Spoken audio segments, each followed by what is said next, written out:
When a disgraced duke stumbles into her world with a noose tightening around his neck, a sharp-tongued widow must make an impossible choice: become his fake wife before dawn, or watch an innocent man hang for crimes he didn't commit. But in a city where power devours truth and one wrong word means death, pretending to love a stranger might be the most dangerous thing she's ever written. Stay with us until the very end to see how courage and cunning defeat the most ruthless enemies. If you're watching from anywhere in the world, drop your city in the comments below, and don't forget to hit that like button. The pump room of Bath stood empty in the pearl-gray light of approaching dawn, its tall windows casting long shadows across the polished marble floor. Eliza Hawthorne moved through the silence like a ghost, her dark mourning dress whispering against the stone as she made her way toward the healing waters that had drawn the sick and wealthy to this city for centuries. At 32, she had perfected the art of invisibility. A widow of modest means, unremarkable in her plain clothing and quiet manners, easily overlooked by the glittering society that gathered here each season. They had no idea who she really was. Beneath the respectable surface, beneath the polite smiles and the carefully measured words, Eliza Hawthorne was the most dangerous writer in England. Under the pen name Veritas, she had spent the last 3 years publishing political pamphlets that eviscerated corrupt officials, exposed backroom deals, and questioned the very foundations of power that kept men like Lord Chancellor Pemberton in control. Her words had ended careers, sparked investigations, and made her a target, though no one yet knew the revolutionary voice belonged to a widow who served tea and made small talk about the weather. She preferred it that way. A woman could accomplish far more when men underestimated her. Eliza reached the central fountain, its waters still and mirror-smooth in the pre-dawn quiet, and paused to remove her gloves. The ritual had become sacred to her, these stolen moments before the city woke, before the pump room filled with gossiping ladies and pompous gentlemen seeking cures for ailments both real and imagined. Here, in the silence, she could think. She could plan her next article, her next calculated strike against the machinery of corruption that ground the innocent beneath its wheels. The sound of breaking glass shattered her meditation. Eliza spun toward the east entrance, her heart hammering against her ribs. Through the ornate colonnade, she saw a figure stumble through the doorway. A man, tall and broad-shouldered, moving with the desperate urgency of someone running from death itself. He clutched the doorframe for support, his other hand pressed against his side, and even from across the room she could see the dark stain spreading across his white shirt. Blood. He took 3 unsteady steps into the pump room before his knees buckled. Eliza moved without thinking, her feet carrying her across the marble floor, even as her mind screamed warnings about danger and discretion and all the careful walls she had built around her secret life. The man collapsed against a column just as she reached him, and she caught his arm, feeling the tremor of exhaustion in his muscles. "Easy," she said, her voice steady despite the alarm racing through her veins. "I've got you." He lifted his head, and Eliza found herself looking into the face of Adrian Vale, the Duke of Ravensshire. She knew him immediately, despite the blood and the bruises that mottled his aristocratic features. Everyone in England knew the Duke of Ravensshire, the Queen's own cousin, a decorated war hero, a man whose family name had stood for honor and service for 300 years. She had seen his portrait in the papers, had heard the society ladies whisper about his dark good looks and his mysterious refusal to remarry after his young wife's death 5 years ago. She had also heard the news that had exploded across London just 2 days ago. Adrian Vale had been accused of treason. Documents had surfaced suggesting he had sold military secrets to France. Warrants had been issued. The scandal had sent shockwaves through the highest circles of power, and now he was here, bleeding in her arms at dawn, looking at her with eyes that burned with desperate intensity. "Please," he said, his voice rough with pain and urgency. "I need your help. I need it now, before they find me." Eliza glanced toward the entrance, her mind already calculating distances, exits, the approaching sunrise that would soon flood the pump room with servants and early morning visitors. "You're injured. You need a physician." "No." His grip tightened on her arm, surprisingly strong for a man who looked ready to collapse. "I need something else. Something only you can give me." He drew a ragged breath, and she saw the calculation in his eyes, the gambler's assessment of his last desperate bet. "I need you to be my wife." Eliza stared at him, certain she had misheard. "I beg your pardon?" "My wife." Adrian's words came faster now, tumbling over each other with the urgency of a man who could feel the noose tightening. "I need you to stand before witnesses and swear that you married me in secret, that I spent last night in your bed, not in London committing the treason they've accused me of.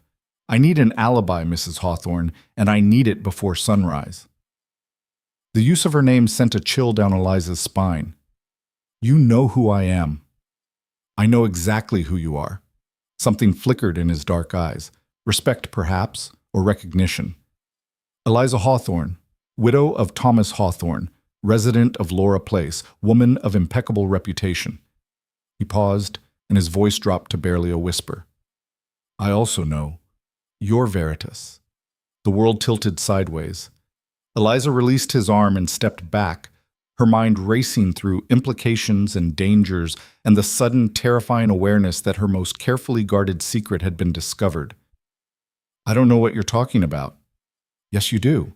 Adrian pushed himself upright against the column, wincing as the movement pulled at his injury.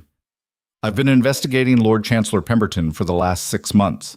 I've traced his network of bribes, his manufactured evidence, his systematic destruction of anyone who threatens his power. I found proof, enough to bring him down, enough to send him to the gallows." He met her eyes with an intensity that made her breath catch. "And I found you, the pamphlet writer he's been hunting, the woman whose words have cost him more damage than any parliamentary opponent." Eliza's throat went dry. "If you're here to arrest me, I'm here because Pemberton framed me for treason when he discovered I was close to exposing him." Adrian's voice cracked with fury and frustration. "Yesterday morning, documents appeared in the War Office with my signature. Documents I never wrote, orders I never gave, evidence that makes me look like a traitor. By noon, warrants were issued. By evening, soldiers were at my door." He touched his side where blood had soaked through his shirt. "I barely escaped. And now I have perhaps an hour before they track me here and drag me to the tower." "Then run," Eliza said, though her mind was already turning over the pieces of this impossible puzzle. "Leave England. You have resources." "I have evidence," Adrian interrupted. "Documents that prove Pemberton orchestrated this entire scandal. Letters, ledgers, testimony from witnesses he thought he'd silenced. It's hidden here in Bath, in a place he doesn't know about." His jaw tightened. "But I need time to retrieve it. Time to get it to people who can act on it before Pemberton buries me. And the only way to buy that time is to break his narrative. By giving you an alibi," Eliza said slowly, understanding beginning to dawn. "By giving me a wife." Adrian straightened, pushing away from the column despite the obvious pain it cost him. "Pemberton's evidence claims I was in London 3 nights ago meeting with French agents. But if you swear I was here, if you claim we've been conducting a secret marriage, if you provide witnesses and dates and all the intimate details that make a story believable, it throws everything into question. It forces them to investigate rather than execute. It gives me time." Eliza looked at him, really looked at him, at the blood on his clothes and the bruises on his face and the desperate courage in his eyes, at a man who was offering her the same choice she gave her readers every time she published a pamphlet: risk everything for the truth or stay silent and let corruption win. "You're asking me to destroy my reputation," she said quietly. "To stand before this entire city and claim I've been secretly bedding a man accused of treason. They'll call me a traitor's whore. They'll assume I knew, that I helped, that I'm complicit in whatever crimes they believe you committed." "Yes." Adrian didn't flinch from the brutal honesty. "I'm asking you to burn down everything you've built, Mrs. Hawthorne. Your reputation, your privacy, your safety. I'm asking you to paint a target on your own back." He took a step toward her, and she saw the raw desperation beneath his controlled exterior. "But I'm also telling you that if you don't, an innocent man will hang, and the most corrupt official in England will continue destroying lives, silencing truth, and consolidating power until there's no one left who dares to challenge him." The dawn light was growing stronger now, painting the edges of the windows with pale gold. Eliza could hear the distant sounds of the city waking, servants lighting fires, carriages rolling over cobblestones, the first stirrings of the day that would bring discovery and danger crashing down on both of them. She thought of the pamphlets she had written, the careful words she had chosen to expose corruption while hiding behind anonymity. She thought of all the times she had called for courage, for action, for good people to stand against tyranny even when it cost them everything. Now the universe was asking if she meant it.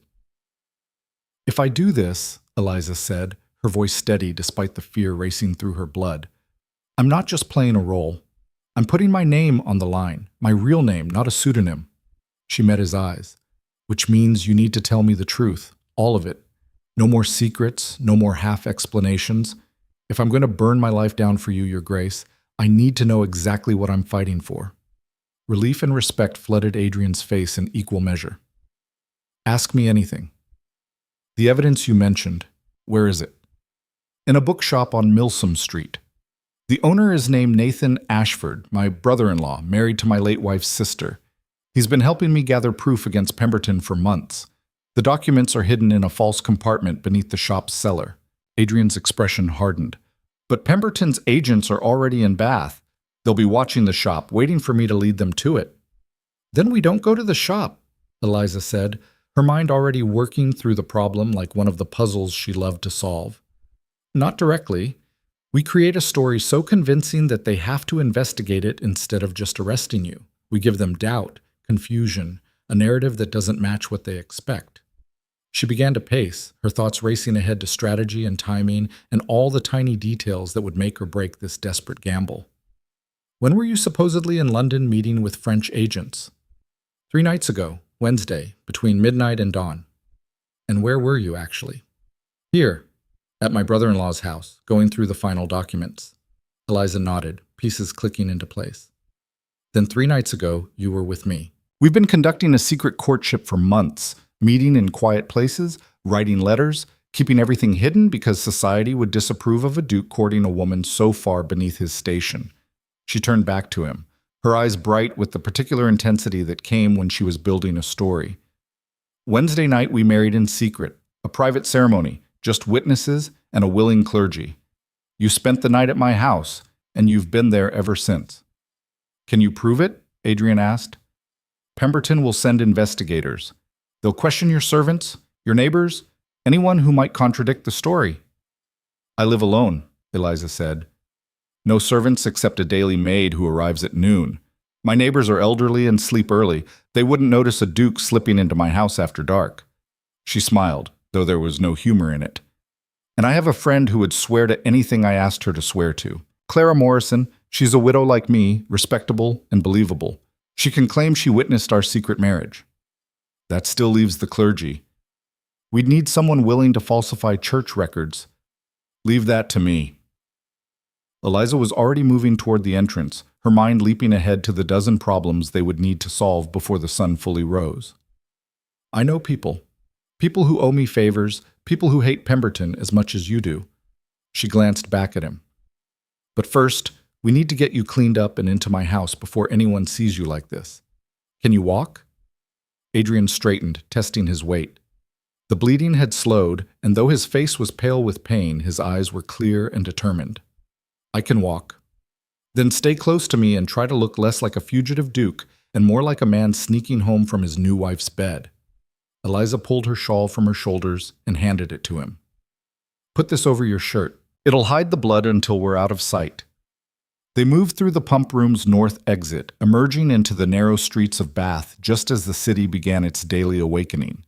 Eliza kept her head down, her pace quick but not panicked, every inch the respectable widow taking an early morning constitutional. Adrian walked beside her, the shawl draped over his shoulders, looking for all the world like a gentleman suffering from nothing more serious than a night of excessive drinking. No one looked twice at them. Laura Place sat on the eastern edge of Bath, a curved row of elegant townhouses overlooking the river. Eliza's home occupied the end of the terrace, smaller than its neighbors, less grand, the residence of someone who had enough money for respectability, but not enough for ostentation. She led Adrian up the front steps and through the door, locking it behind them with hands that trembled only slightly. "Upstairs," she said quietly.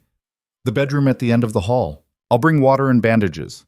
Adrian climbed the stairs with visible effort, each step a small victory over pain and exhaustion. Eliza watched him go, then moved quickly to her study and locked the door behind her. She crossed to the desk where she wrote her pamphlets, pulled out a sheet of paper, and began to write with swift, decisive strokes. Clara, I need you at my house immediately. Come to the back entrance and tell no one. The story I'm about to tell you will sound insane, but I need you to trust me. A man's life depends on it. E. She sealed the note, then moved to the kitchen and gathered clean cloths, a basin of water, and the small medical kit she kept for emergencies. By the time she reached the bedroom, Adrian had managed to remove his ruined shirt and was sitting on the edge of her bed, pressing a handful of fabric against the wound in his side. Let me see, Eliza said, setting down her supplies and kneeling beside him. Adrian moved his hand away and Eliza examined the injury with the clinical detachment she had learned during her late husband's final illness. The cut was long but not deep, a glancing blow from a blade rather than a serious stab. It had bled dramatically but would heal cleanly with proper care. You were lucky, she said, cleaning the wound with steady hands. I was desperate, Adrian corrected. He watched her work with an expression that mixed gratitude and curiosity. Why are you doing this, Mrs. Hawthorne? You don't know me. You have no proof I'm innocent. For all you know, I could be exactly what they say I am, a traitor who's spinning an elaborate lie to save his own neck.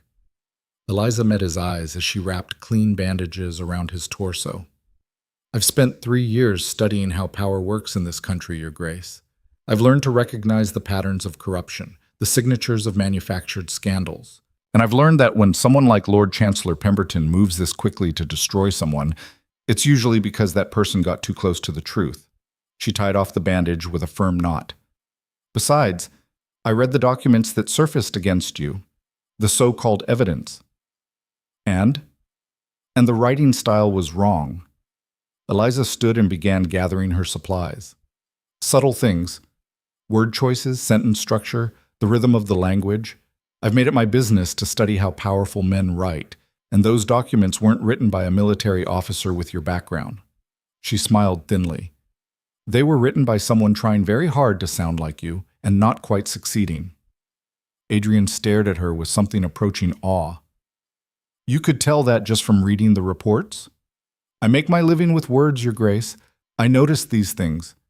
Eliza moved to her wardrobe and pulled out one of her late husband's old shirts. Thomas had been a similar build to Adrian, broad-shouldered and tall. Put this on. You'll need to look presentable when the investigators arrive. You're that certain they'll come? Oh, they'll come. Eliza handed him the shirt and turned away to give him privacy. Pemberton is too careful to leave loose ends. He'll send men to verify your location, to question everyone who might know where you've been. And when they arrive at my door asking if I've seen the Duke of Ravenshire, I'm going to invite them inside and introduce them to my husband. She heard the rustle of fabric as Adrian dressed, then his voice, quiet and intense. Thank you. I know those words aren't enough, but thank me after we've survived the next 24 hours, Eliza interrupted. She turned back to face him, and in the strengthening daylight streaming through her bedroom window, she saw him clearly for the first time, not as a political figure or a scandalous headline, but as a man who had risked everything for the truth and now stood in her borrowed shirt, trusting her with his life. Right now, we need to build a story so convincing that even Pemberton's best investigators can't tear it apart. A knock sounded at the back door, 3 sharp raps followed by 2 softer ones. Clara's signal. That's my friend, Eliza said, already moving toward the stairs. Wait here. I'll bring her up. Clara Morrison stood in the back garden, her plain cloak pulled tight against the morning chill, her round face creased with worry. She was 45, plump and maternal, the kind of woman society dismissed as harmless, which made her the perfect ally for Eliza's secret work. For 2 years, Clara had helped distribute Veritas's pamphlets, slipping them into lending libraries and coffee houses where they would find their way into the right hands. Eliza, what on earth? Clara began, but Eliza pulled her inside and up the stairs before she could finish. In the bedroom, Clara stopped dead at the sight of Adrian Vale sitting on Eliza's bed. Her mouth opened, closed, then opened again. That's the Duke of Ravenshire. Yes, Eliza said calmly. The traitor Duke, the one they're hunting. The innocent Duke, Eliza corrected. The one who was framed by Lord Chancellor Pemberton for getting too close to exposing his corruption. Clara looked between them, her practical mind visibly working through implications. And he's in your bedroom because I'm about to claim he's my husband, Eliza said. As of 3 nights ago, the Duke of Ravenshire and I were secretly married. You witnessed the ceremony. You've known about our courtship for months and kept our secret." The color drained from Clara's face. "Eliza, they'll destroy you. Your reputation, your safety, everything." "I know." Eliza took her friend's hands, holding them firmly.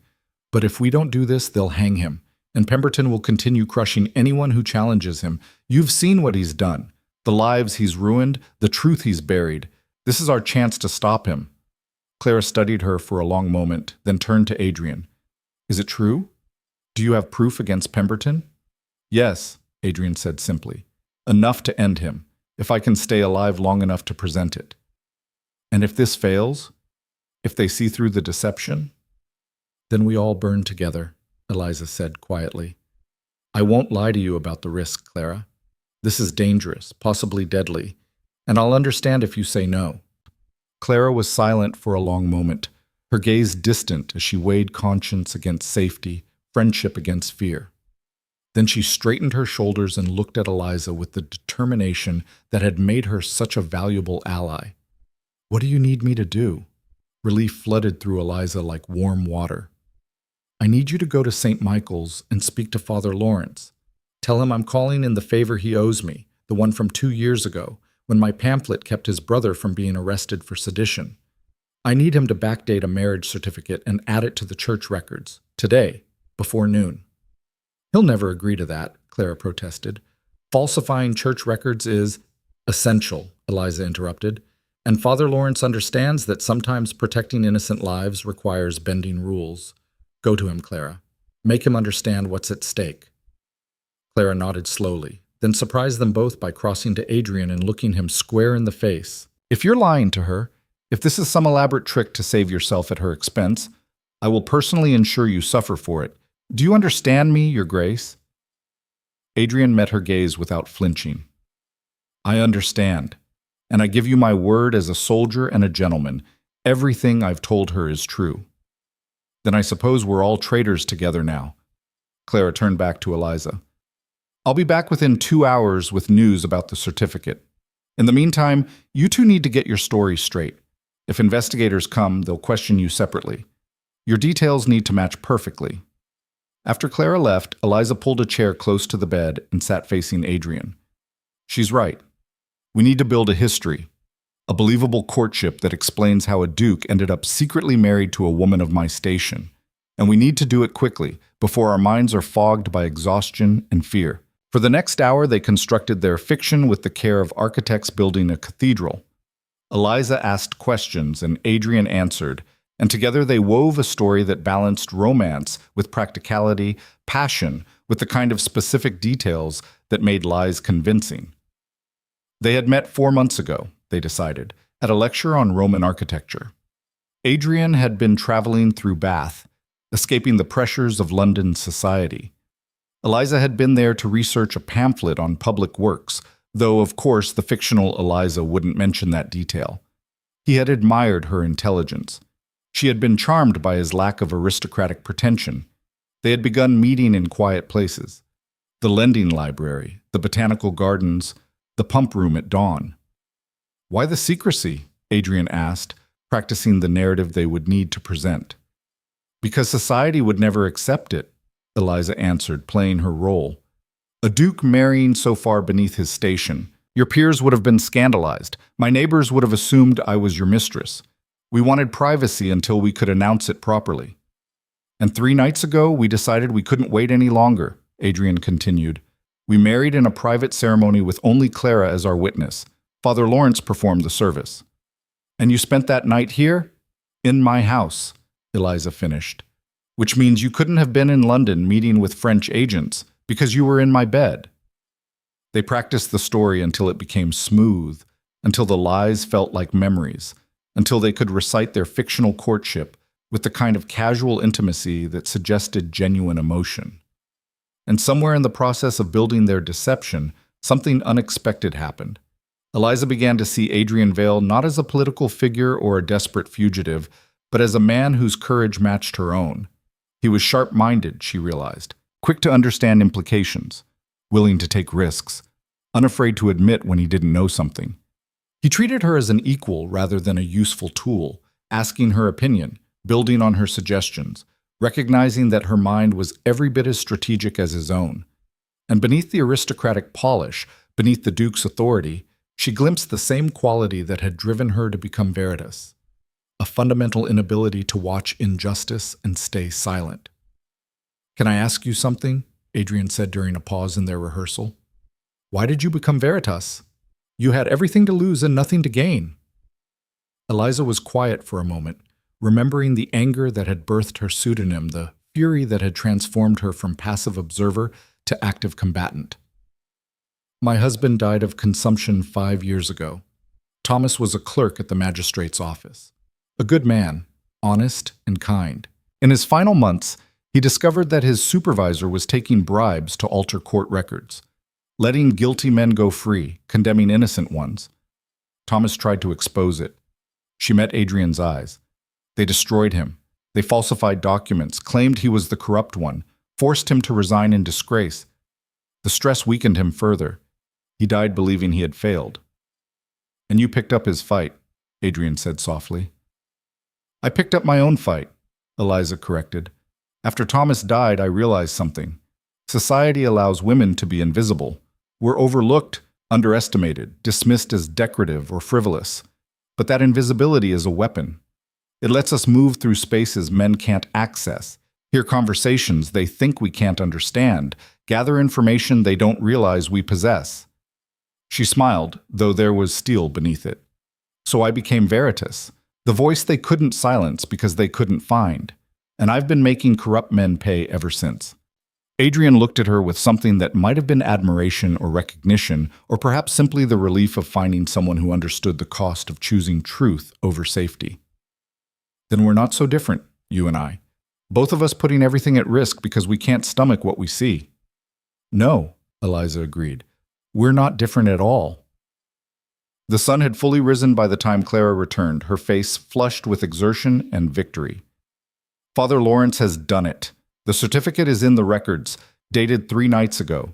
He's even prepared to testify if needed, though he'd prefer not to." "He won't need to," Eliza said with more confidence than she felt. "By the time investigators think to question clergy, we'll have enough corroborating evidence that the marriage certificate will just be confirmation." "There's more," Clara added, producing a folded newspaper from beneath her cloak. "This morning's edition, the manhunt has officially reached Bath. They're offering a reward for information leading to the Duke's capture." Eliza took the paper and scanned the article, her analytical mind noting the language choices, the deliberate emphasis on danger and treachery, the careful construction of Adrian as a threat to national security. It was masterfully done, the kind of propaganda that turned public opinion into a weapon. "They're controlling the narrative," she said, half to herself, "making him into a monster so people won't question the arrest." "Then we need to break their narrative," Adrian said, standing and moving to the window to peer carefully around the curtain. "We need to be seen together, publicly, before they can paint me as a fugitive hiding in shadows." Eliza's mind raced ahead, mapping possibilities and dangers and the narrow path between success and catastrophe. "The pump room," she said suddenly. "It opens for morning visitors in an hour. Half of Bath society will be there, taking the waters, gossiping, watching each other. If we walk in together, if I introduce you as my husband, if we're seen being casually intimate, it'll spread through the city like wildfire. It'll also draw Pemberton's agents directly to us," Adrian countered. "Good," Eliza said fiercely. "Let them come. Let them question us in public, where dozens of witnesses can watch us maintain our story. It'll make the whole thing seem more legitimate if we're not hiding." Clara shook her head in amazement. "You're going to walk straight into the lion's den." "I'm going to walk into a public building with my lawful husband," Eliza corrected, her voice taking on the calm certainty she used when she was absolutely sure of her strategy. "And I'm going to dare anyone to question whether that's true." They spent the next 30 minutes transforming Adrian from fugitive to gentleman. Clara had brought fresh clothes. Simple, but well made, appropriate for a duke attempting to travel quietly. Eliza arranged his collar, adjusted his cravat, and studied him with the critical eye of a woman preparing her greatest performance. "You look nervous," she observed. "I am nervous." Adrian caught her hand, stilling their fussing. Mrs. Hawthorne, Eliza, what you're doing, what you're risking, is my choice, she interrupted firmly. Don't waste time on gratitude or guilt. Save it for after we've won. They left the house together just before 9 o'clock, walking arm in arm through the climbing streets of Bath with Clara following at a discreet distance.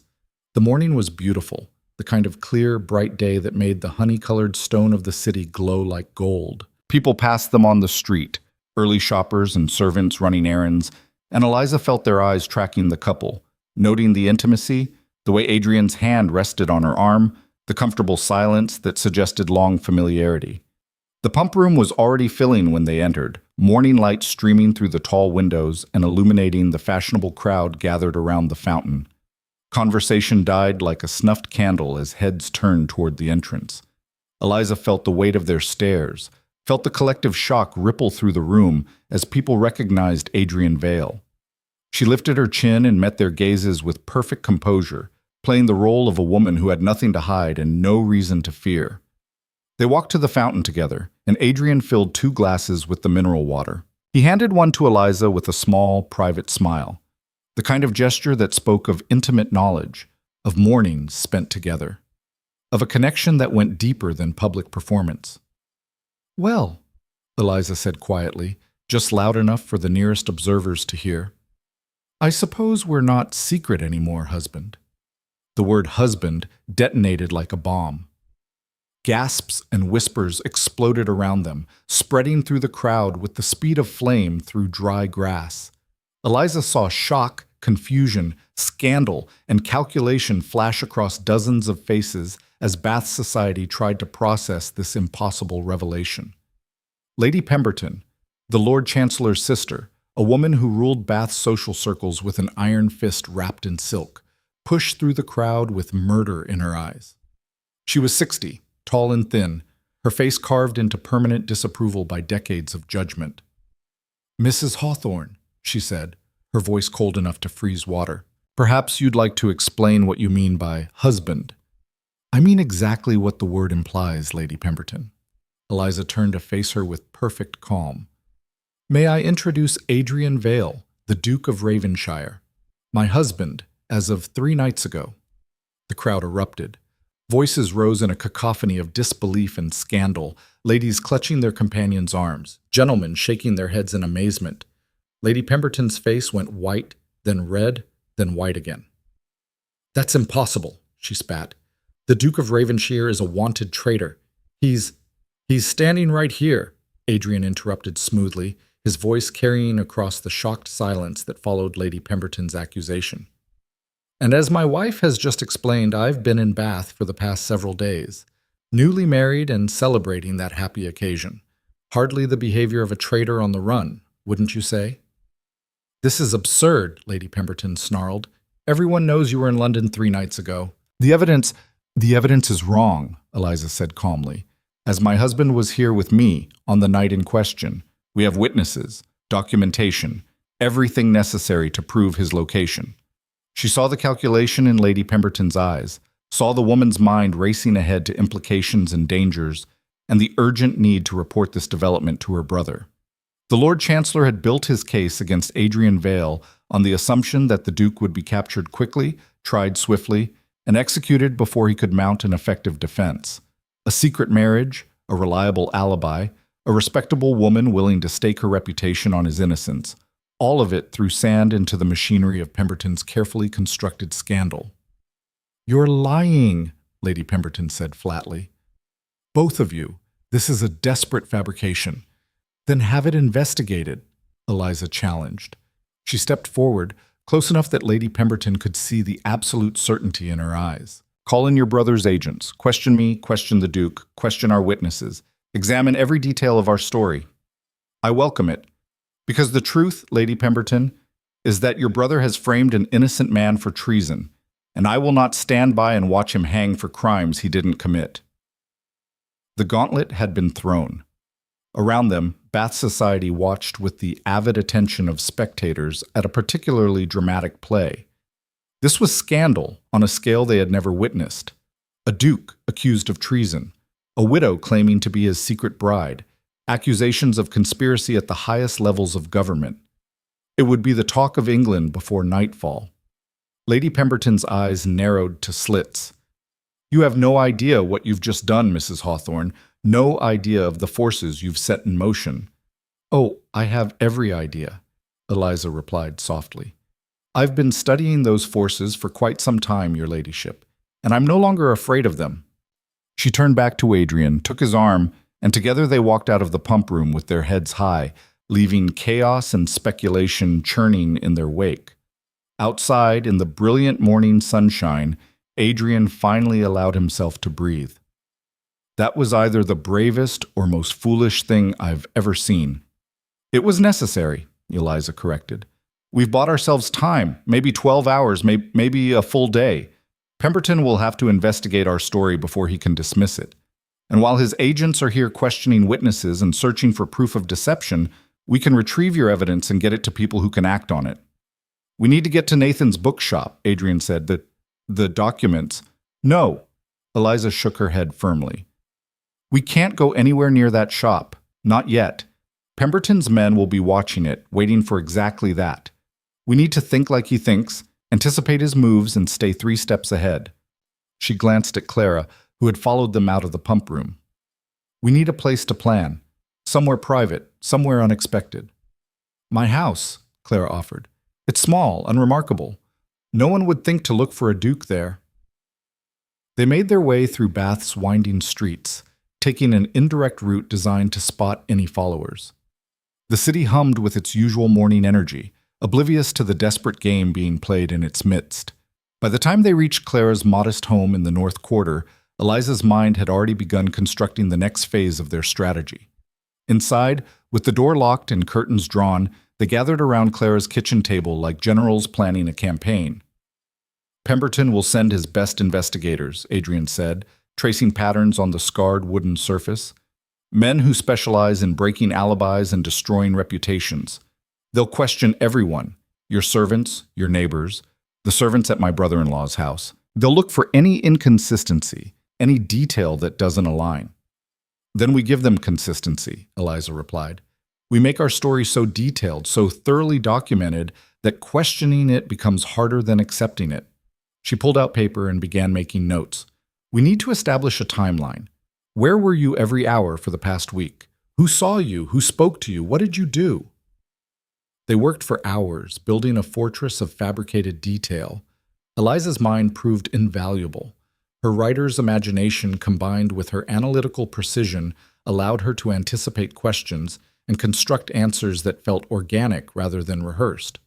She insisted on specificity, what Adrian had worn, what they had eaten, what the weather had been like, the small imperfections and quirks that made memories feel real. Details are what make lies believable, she explained when Adrian questioned the need for such thoroughness. Anyone can claim a big lie, but it's the little truths, the forgotten glove, the spilled tea, the joke that didn't quite land, that make people believe the whole story. Midday came and went. Clara prepared simple food that they ate without tasting, their minds too focused on the work to register hunger.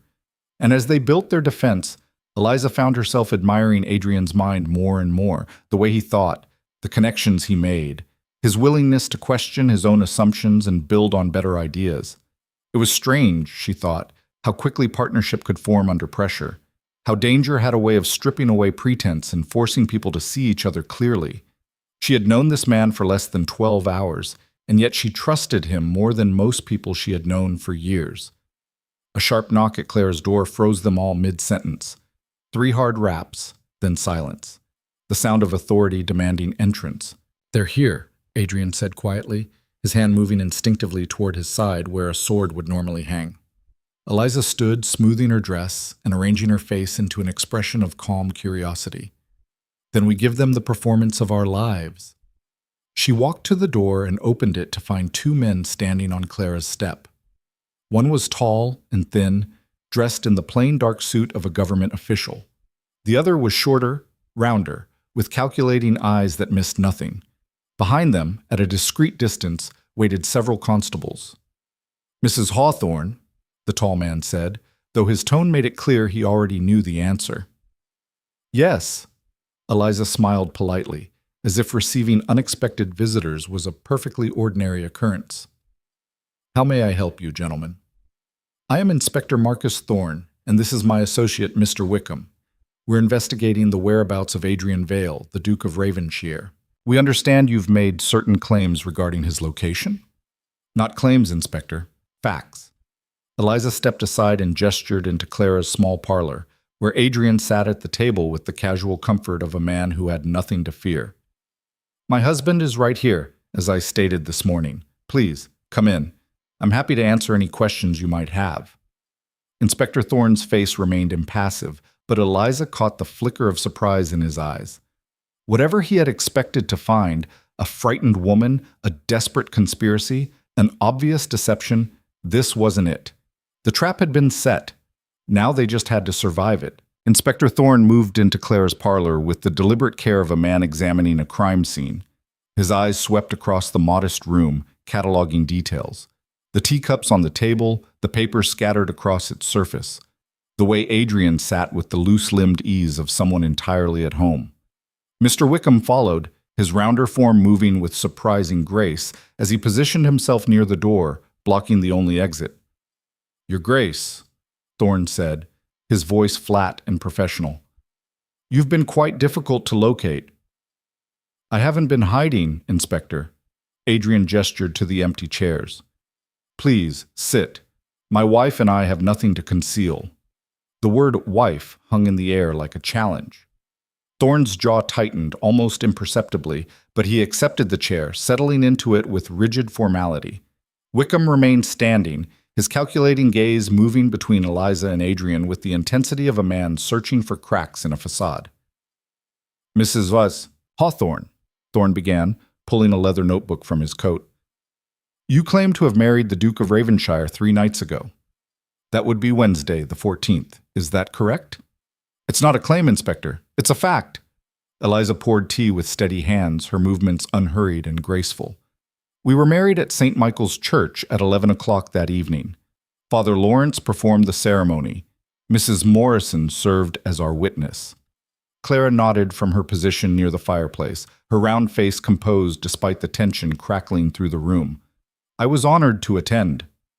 How convenient, Wickham said softly, his voice carrying an edge of mockery. A midnight wedding with only one witness, very romantic, very private, very difficult to verify. Not at all difficult, Eliza replied calmly. She handed Thorne his teacup, forcing him to accept the domestic gesture. Father Lawrence has entered the marriage in the church records. The certificate bears all the proper seals and signatures. Would you like to examine it? She produced the document from her reticule, unfolding it with deliberate care and placing it on the table between them. Thorne studied it for a long moment, his expression unreadable. Eliza watched him with the calm certainty of someone who knew the document was perfect because she had ensured every detail had been executed flawlessly. This appears to be genuine, Thorne admitted grudgingly. Because it is genuine, Adrian said. Inspector, I understand you're doing your duty. I understand that certain accusations have been made against me, but I assure you I was here in Bath on the night in question, not in London conspiring with foreign agents. Can anyone else corroborate your presence here? My brother-in-law, Nathan Ashford. He owns the bookshop on Milsom Street. I stayed at his home the evening before the wedding, and he attended a dinner with us 2 nights prior. Thorne made a note. We'll speak with Mr. Ashford. What about servants, neighbors? Anyone who might have seen you coming or going from Mrs. Hawthorne's residence? I was discreet, Adrian said. My wife's reputation... Your wife's reputation is already destroyed, Wickham interrupted, his voice cutting. He moved away from the door, circling the table like a predator. The moment she claimed to have married a traitor, she became complicit in his crimes. Everyone in Bath is already calling her a fool or a co-conspirator. Either way, she's ruined. Eliza felt the words land like physical blows, felt the truth of them settle into her bones. She had known this would happen, had accepted the cost, but hearing it spoken aloud in such casual cruelty still stung. She set down her teacup with deliberate precision, meeting Wickham's eyes without flinching. My reputation is my concern, Mr. Wickham, not yours. Your reputation affects this investigation, Wickham countered. A woman of good standing, suddenly claiming to have married a wanted man? It raises questions about your judgment, your stability, your truthfulness. Then question me, Eliza said quietly. Question every detail of my story. Send investigators to my home, speak with my neighbors, examine my correspondence. You'll find that everything I've told you is verifiable and true. Will we? Wickham leaned forward, his hands flat on the table.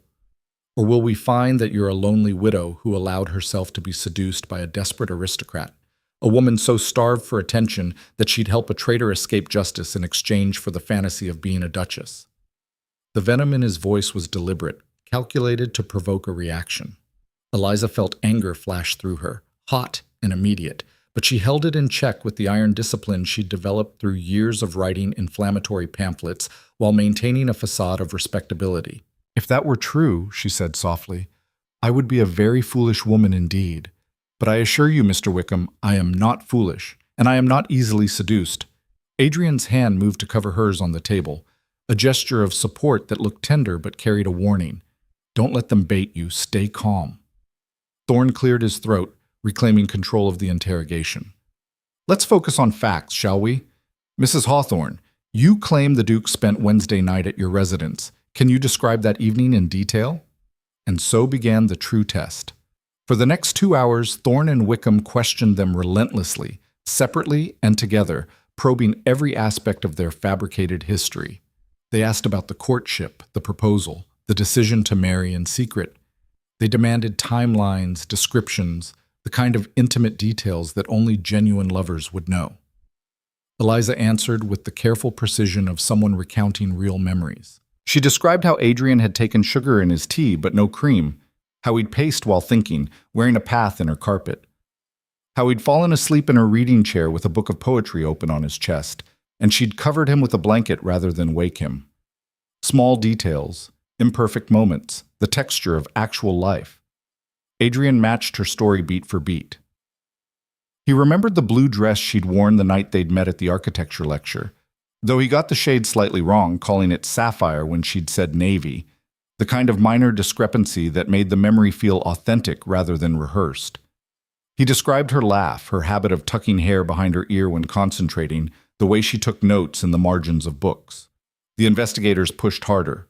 They separated Eliza and Adrian, questioning them in different rooms, trying to catch inconsistencies. Wickham became openly hostile, suggesting Eliza was either a dupe or a traitor herself. Thorne remained coldly professional, his questions surgical in their precision. But the story held. Every time they tested it, looking for cracks, they found only consistent, verifiable detail. The marriage certificate was genuine. Father Lawrence, when summoned, confirmed performing the ceremony. Though his discomfort was obvious, his answers carefully truthful without being helpful. Clara's testimony never wavered, her maternal warmth making her seem incapable of conspiracy. By late afternoon, Thorne and Wickham withdrew to confer in whispered conversation near the window. Eliza watched them through her lashes, reading their body language, the frustration in Wickham's gestures, and the calculating thoughtfulness in Thorne's posture. They had expected this to be simple. A frightened woman, an obvious lie, a quick arrest. Instead, they'd found something far more complicated. Finally, Thorne turned back to face them. Mrs. Hawthorne, Your Grace, we'll need to continue this investigation. There will be more questions, more witnesses to interview. I must ask you both to remain in Bath and make yourselves available for further inquiry. Of course, Eliza said. We have nothing to hide. Don't you? Wickham's voice was sharp with barely controlled anger.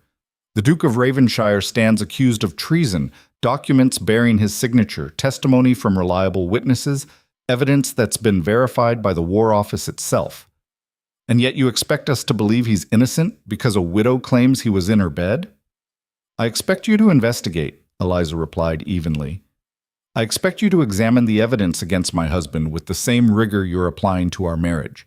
Because if you do, Inspector Thorne, I believe you'll find that someone has gone to extraordinary lengths to frame an innocent man. She saw something flicker in Thorne's eyes. Not belief, not yet, but perhaps the first shadow of doubt. He was a professional, trained to follow evidence wherever it led. And the evidence they'd presented today didn't fit the narrative of a desperate fugitive and his deluded accomplice. "We'll be in touch," Thorne said finally. He and Wickham moved toward the door, their departure as formal as their arrival. But at the threshold, Thorne paused and looked back at Eliza. "Mrs. Hawthorne, if you're lying, if you're protecting a guilty man, you'll hang beside him. You understand that, don't you?" "I understand perfectly, Inspector." Eliza met his gaze without wavering. "But I'm not lying, and when the truth comes out, I trust you'll remember that I cooperated fully with your investigation." After they left, silence filled Clara's parlor like water rushing into a void.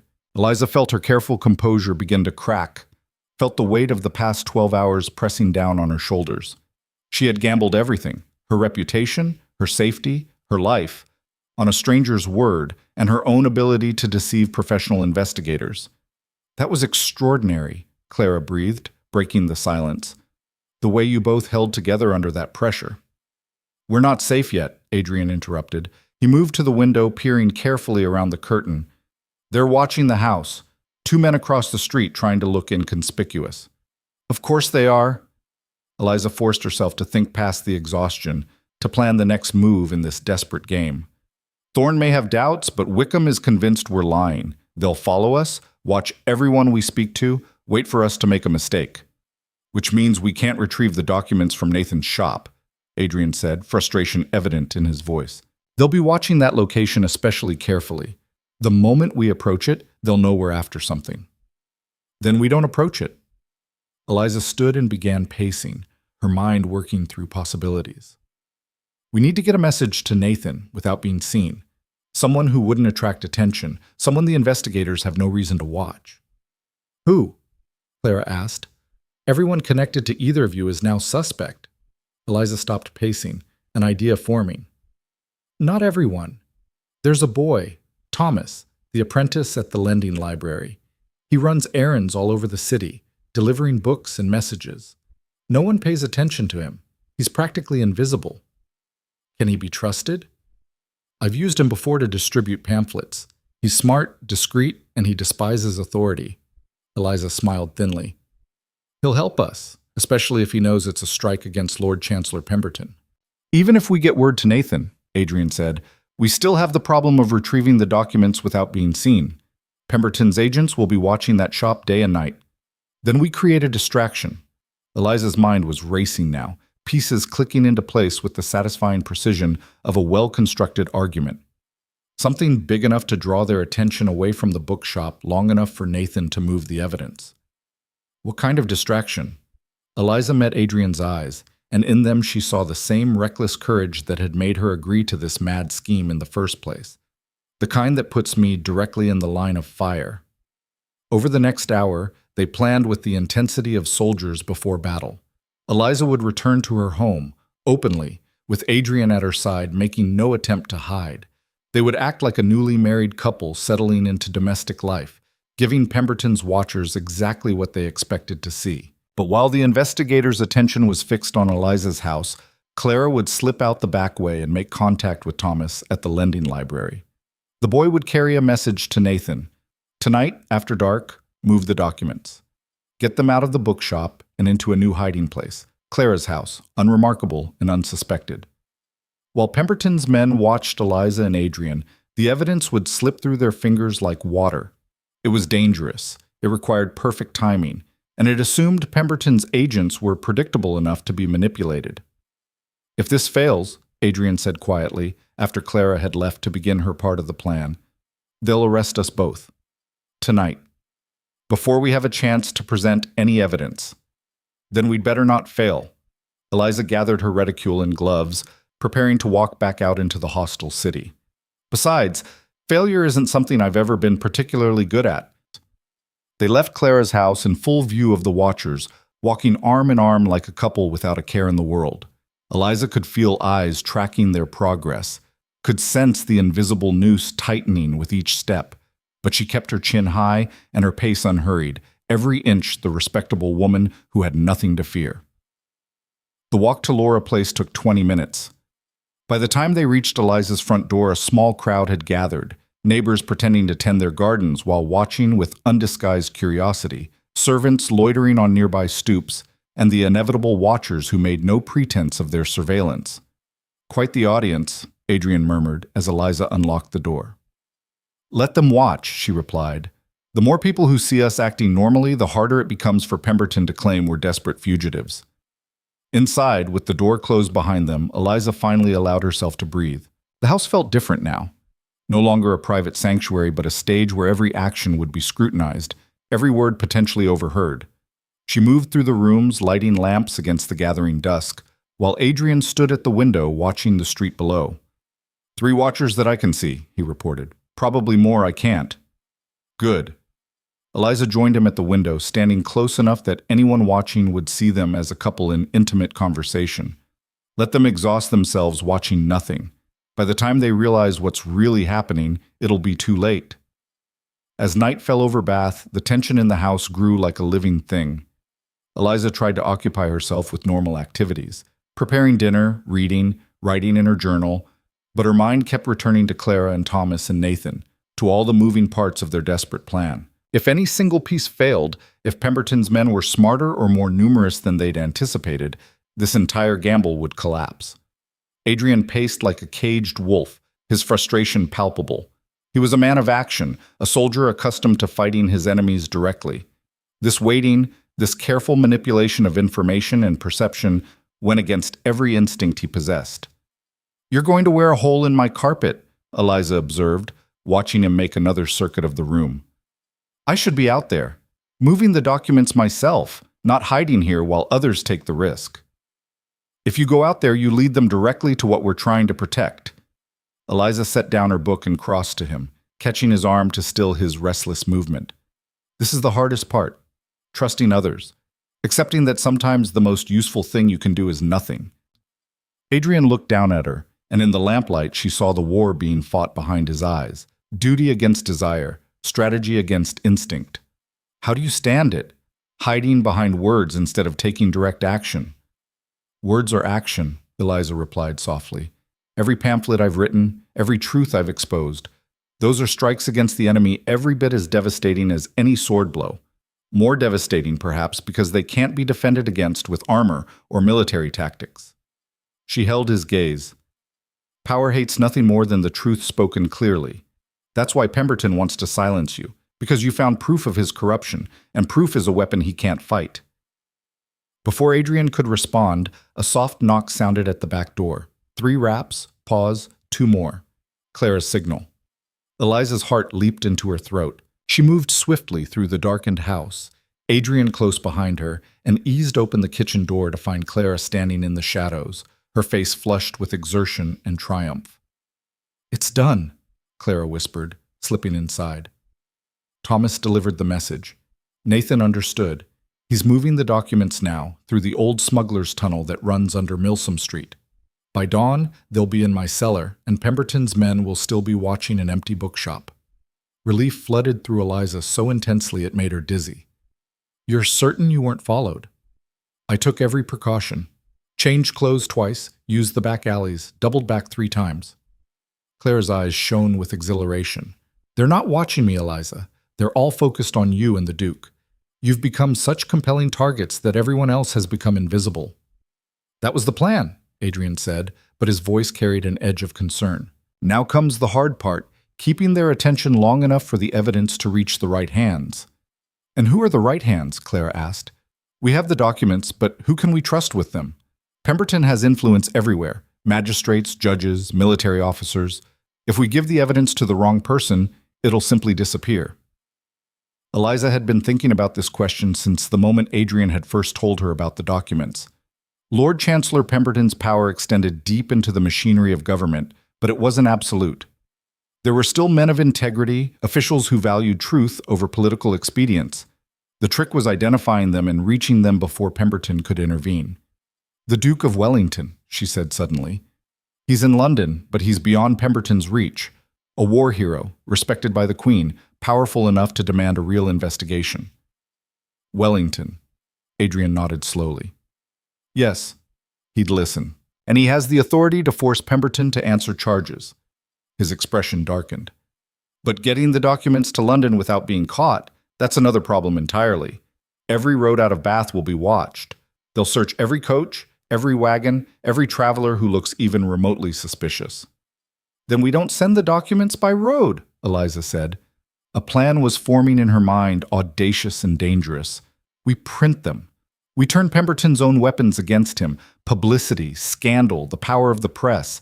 If we can get even part of the evidence published in London newspapers, it'll force an investigation. The Duke of Wellington won't have a choice but to act. Clara's eyes widened. Eliza, if you do that, if you put your name on those documents, Pemberton will know who you are. Veritas will be exposed. Veritas is already exposed, Eliza said quietly.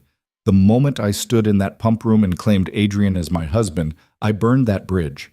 Pemberton will have investigators looking into my background, my writing, my connections.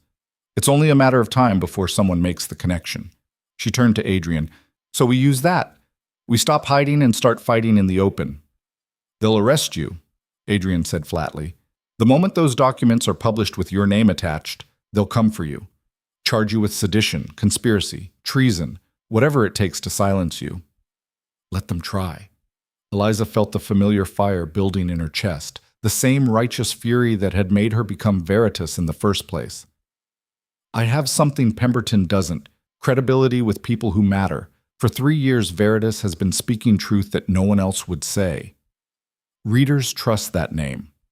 And when they see those documents, see the evidence of Pemberton's corruption presented clearly and irrefutably, they'll believe it. She moved to her desk and pulled out paper and ink, her hand steady despite the enormity of what she was proposing. We'll write it tonight, a full exposé, Pemberton's bribes, his manufactured evidence, the innocent people he's destroyed to maintain power. We'll include transcripts of the most damning documents, enough to prove the case beyond doubt. And we'll send copies to every major newspaper in London. How? Adrian pressed. You said yourself the roads are watched. The mail isn't. Eliza was already writing, her pen flying across the page. We send sealed letters through the Royal Mail. Multiple copies, different routes, addressed to editors who've published Veritas before. By the time Pemberton realizes what we've done, the story will already be in print. Clara moved closer, reading over Eliza's shoulder. This is brilliant and absolutely terrifying. It's necessary, Eliza corrected. We can't win this fight on Pemberton's terms. Hidden investigations, quiet arrests, justice delivered in shadows. We have to drag everything into the light where everyone can see it. They worked through the night, the three of them huddled around Eliza's desk like conspirators plotting revolution. Adrian described the evidence in detail, the ledgers showing bribes, the letters ordering false testimony, the records of innocent men destroyed on Pemberton's orders. Eliza transformed his raw information into precise, damning prose. Clara made copy after copy in her careful handwriting, preparing multiple versions to be sent to different newspapers. By dawn, they had produced 8 complete exposés, each one a carefully constructed weapon aimed directly at Lord Chancellor Pemberton's heart. Eliza read through the final version one last time, weighing every word, every accusation, every piece of evidence. It was the most dangerous thing she had ever written, and the most important. This will work, she said softly, looking up at Adrian. Pemberton can survive secret investigations. He can survive quiet accusations. But he can't survive this. Public exposure, multiple newspapers, evidence that readers can examine themselves. It'll also put you in immediate danger, Adrian reminded her. The moment this is published, we win, Eliza interrupted, because then it's not about protecting you or me. It's about the evidence itself. Even if they arrest us, even if they silence us, the truth will be out there. Other people will pick up the fight. A knock sounded at the front door, loud, official, the kind of knock that demanded immediate obedience. Through the window, Eliza saw Inspector Thorne standing on her doorstep, flanked by constables. Behind him, a small crowd had gathered, drawn by the drama of watching the traitor Duke's house. "They're here," Clara whispered, fear evident in her voice. "Good," Eliza said calmly. She gathered the completed exposés and handed them to Clara. "Take these. Go out the back way, straight to the posting house. Send them all. Different destinations, different routes. And Clara, if they arrest me, you have to finish this. Promise me." "I promise." Clara embraced her fiercely, then slipped out through the kitchen, carrying the papers that would either save them or condemn them. Eliza turned to Adrian, straightening her dress and composing her features into an expression of polite inquiry. "Ready to perform for our audience again?" "Always." Adrian took her hand, squeezing it once, a gesture of solidarity and something deeper, something that had grown between them through shared danger and common purpose. Together, they walked to the front door and opened it to face whatever came next. Inspector Thorne looked grim. Behind him, Wickham wore an expression of barely contained triumph. The crowd of onlookers pressed closer, eager to witness the next act in Bath's most scandalous drama. "Mrs. Hawthorne," Thorne began, his voice formal and cold. "Your Grace, we've completed our initial investigation into your claims. I'm afraid the results are troubling." "Troubling how?" Eliza asked, though her heart was already racing. "We've found inconsistencies," Wickham said, stepping forward with obvious satisfaction. "Servants who claim they never saw the Duke at your residence. Neighbors who report no unusual activity. Father Lawrence, while he confirmed performing a ceremony, seemed notably uncomfortable when pressed for details." "Of course he was uncomfortable," Adrian said sharply. "He performed a private ceremony at the request of a peer. Being interrogated by government investigators would make anyone uncomfortable." "Or perhaps he was uncomfortable because he was lying," Wickham countered. "Perhaps he was coerced or bribed into falsifying church records to protect a traitor."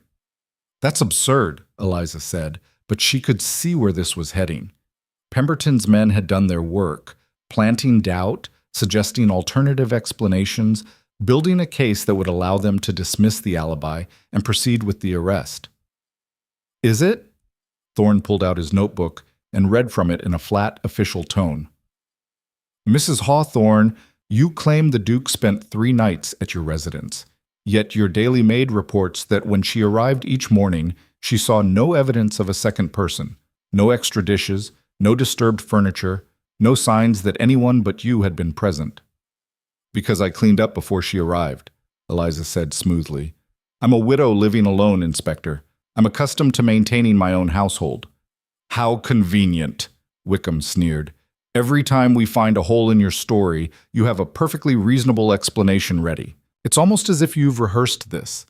"Or as if we're telling the truth," Adrian said, his voice hard with barely controlled anger.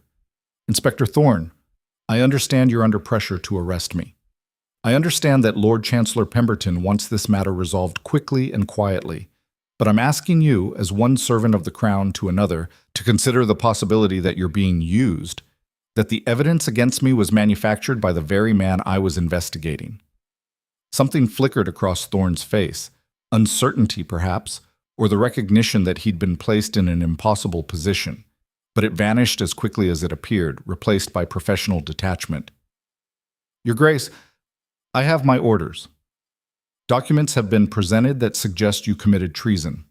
Your alibi, while creative, cannot be independently verified, and your presence here in Bath, far from London where you should be facing charges, suggests an attempt to evade justice." He straightened, his voice taking on the formal tone of official action.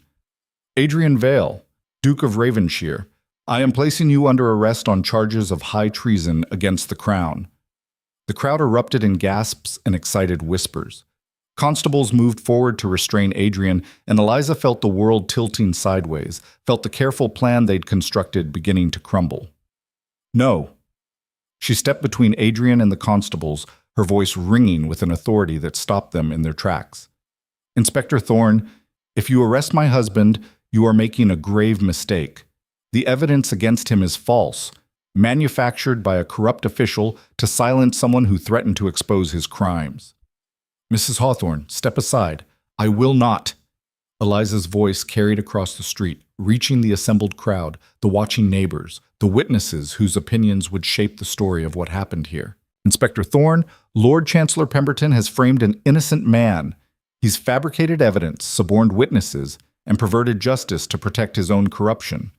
And if you arrest the Duke of Ravenshire without investigating those claims, you become complicit in that corruption." She saw Thorne hesitate, saw the calculations running behind his eyes. This was no longer a quiet arrest. This was a public confrontation with dozens of witnesses, and every word spoken here would be repeated in every coffeehouse and drawing room in Bath by nightfall. Mrs. Hawthorne, Thorne said carefully, these are serious accusations against a high government official. Do you have any proof? I have proof, Adrian said quietly. Documents that show Lord Chancellor Pemberton's systematic corruption. Letters, ledgers, testimony, everything necessary to prove his guilt. It's here in Bath, and it will be presented to the Duke of Wellington within days. Wickham laughed, a harsh, ugly sound. More convenient claims, more promises of evidence that never materializes. Your Grace, you're a traitor grasping at straws, and this woman is either your dupe or your accomplice. Then investigate, Eliza challenged. Delay the arrest for 48 hours. Give us time to produce the evidence we claim exists. If we can't prove Pemberton's corruption, then arrest us both. But if we can, if the evidence is real, then you'll have stopped an innocent man from being executed and exposed a conspiracy at the highest levels of government. Thorne looked torn, caught between duty and doubt, between orders and conscience. I don't have authority to delay. You have authority to act on credible evidence of corruption, Eliza interrupted. That's your duty as an officer of the law, Inspector, not blindly following orders, but pursuing truth wherever it leads. She softened her voice, making it personal rather than political. Please, 48 hours. That's all we're asking. The street had gone silent, everyone watching this confrontation with breathless attention. Thorne stood at the center of it, feeling the weight of decision pressing down on him. He looked at Adrian, at Eliza, at the assembled witnesses. Then he looked at Wickham, whose face had gone red with fury. We arrest them now, Wickham hissed. Those are our orders. Our orders are to investigate treason, Thorne said slowly. All treason, including the possibility that the Lord Chancellor himself has committed crimes. He turned back to Eliza and Adrian. 48 hours. You have until Wednesday at noon to produce credible evidence of Lord Chancellor Pemberton's corruption. If you can't, I will arrest both of you on charges of conspiracy and obstruction of justice. And if we can, Adrian asked, then I'll forward that evidence to appropriate authorities and recommend a full investigation, Thorne said. But understand this, Your Grace, you remain under surveillance. Any attempt to flee Bath will result in immediate arrest. Wickham's face had gone from red to purple. This is outrageous. Inspector Thorne, you're letting emotion override judgment. I'm letting justice override convenience, Thorne corrected coldly. Now step back, Mr. Wickham. We're done here. As Thorne and his men withdrew, the crowd slowly dispersed, buzzing with speculation and scandal. Eliza closed the door and leaned against it, feeling the tremors of delayed fear finally catching up with her. That was either brilliant or suicidal, Adrian said, pulling her into his arms. I haven't decided which. Both, Eliza admitted, allowing herself a moment of weakness, a moment to absorb comfort from this man who had become so much more than a convenient fiction. Definitely both. They stood together in the quiet house, two people who had gambled everything on truth and courage, waiting to see if their desperate plan would save them or destroy them. Outside, the sun climbed higher over Bath, marking the passage of precious hours toward the deadline that would determine their fates. The 48 hours Inspector Thorne had granted them felt less like a reprieve and more like a noose with a longer rope. Eliza stood at her writing desk, staring at the blank page before her, acutely aware that every minute brought them closer to either vindication or the gallows. Adrian paced behind her, his restlessness a constant reminder of how much hung in the balance. Clara should have returned by now, he said, for the third time in as many minutes. The posting house is across town. She's being careful. Eliza dipped her pen in ink but didn't write. Her mind was too fractured, too aware of the watchers outside and the precarious thread they were all hanging from.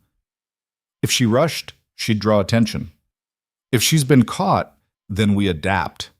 Eliza set down her pen and turned to face him. Adrian, you need to calm down. Panic serves no purpose except to cloud judgment, and we need clear heads right now. He stopped pacing and met her eyes, and she saw the fear beneath his controlled exterior. Not fear for himself, she realized, but fear for her, for what she'd risked, for what she stood to lose. It was a look that made something warm and dangerous unfold in her chest, something she absolutely could not afford to feel right now. I've destroyed you, he said quietly. Your reputation, your safety, your life. And for what? A gamble that might not even work. For the truth, Eliza corrected, and I made that choice with open eyes.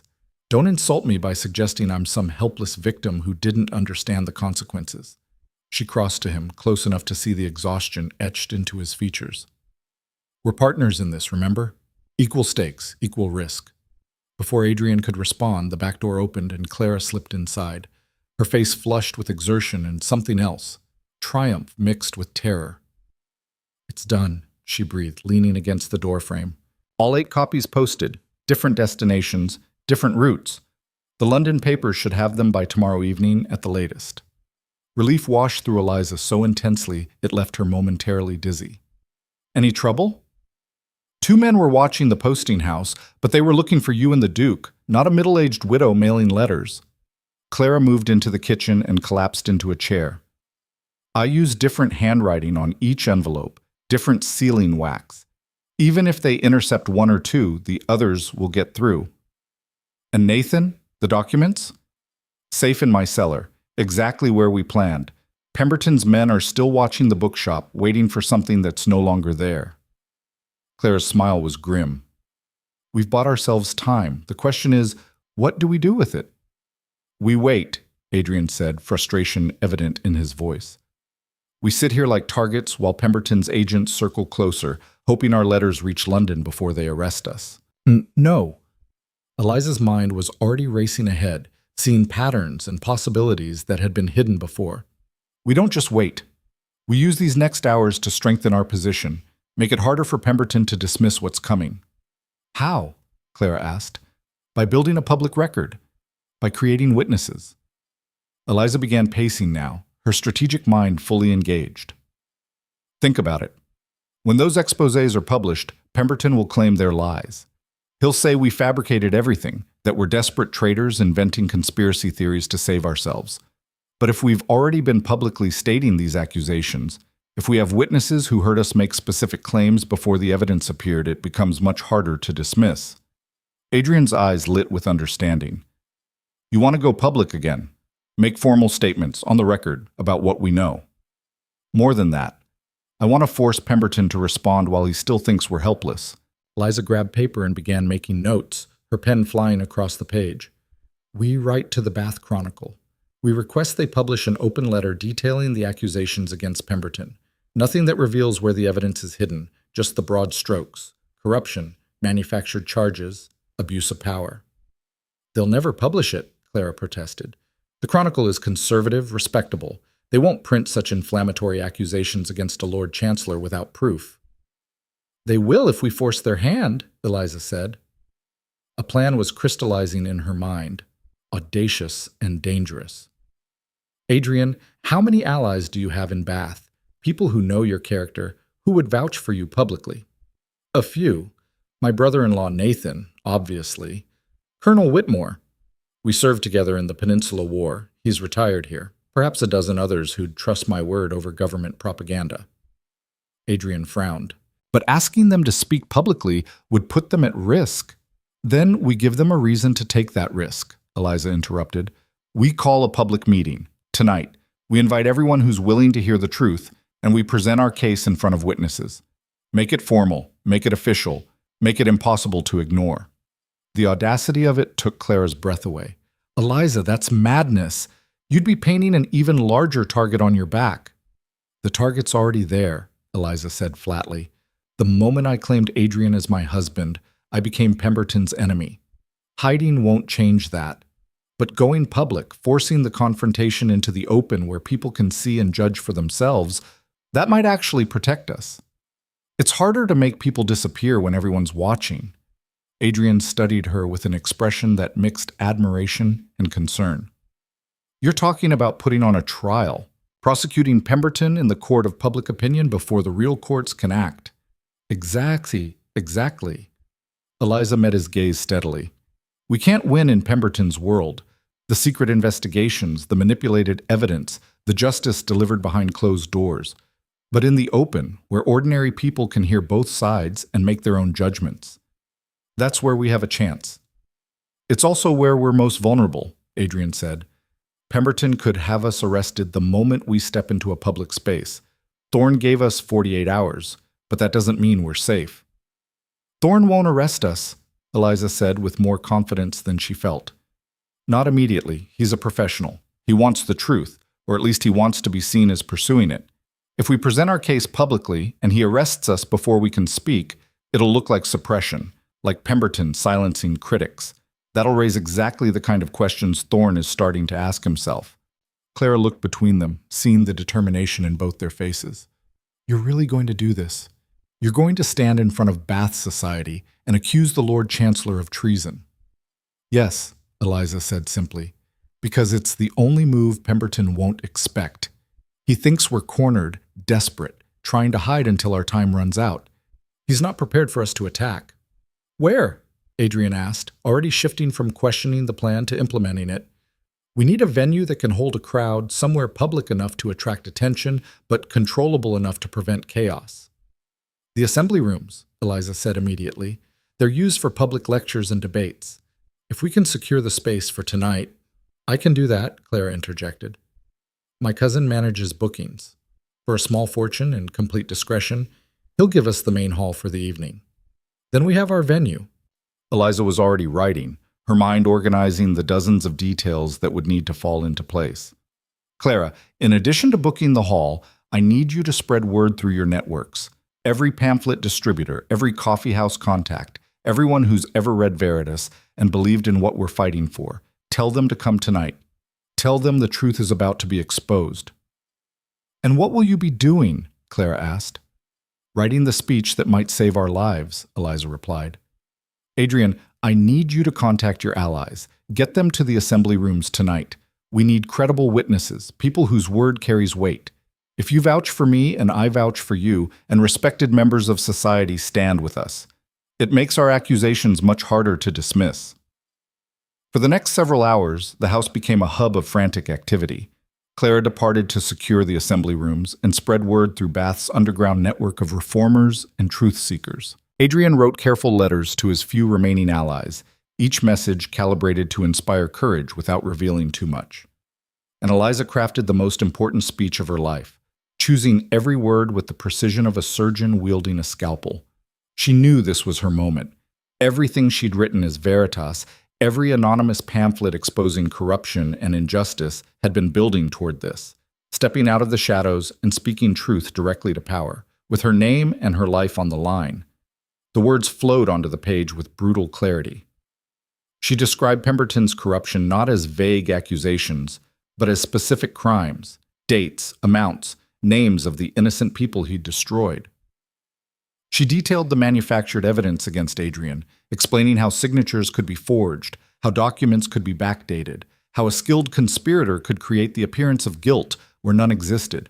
And she challenged her audience to think for themselves, to question the convenient narratives presented by powerful men, to demand actual evidence rather than accepting propaganda. By late afternoon, when Clara returned with news that the assembly rooms had been secured, Eliza had completed her speech.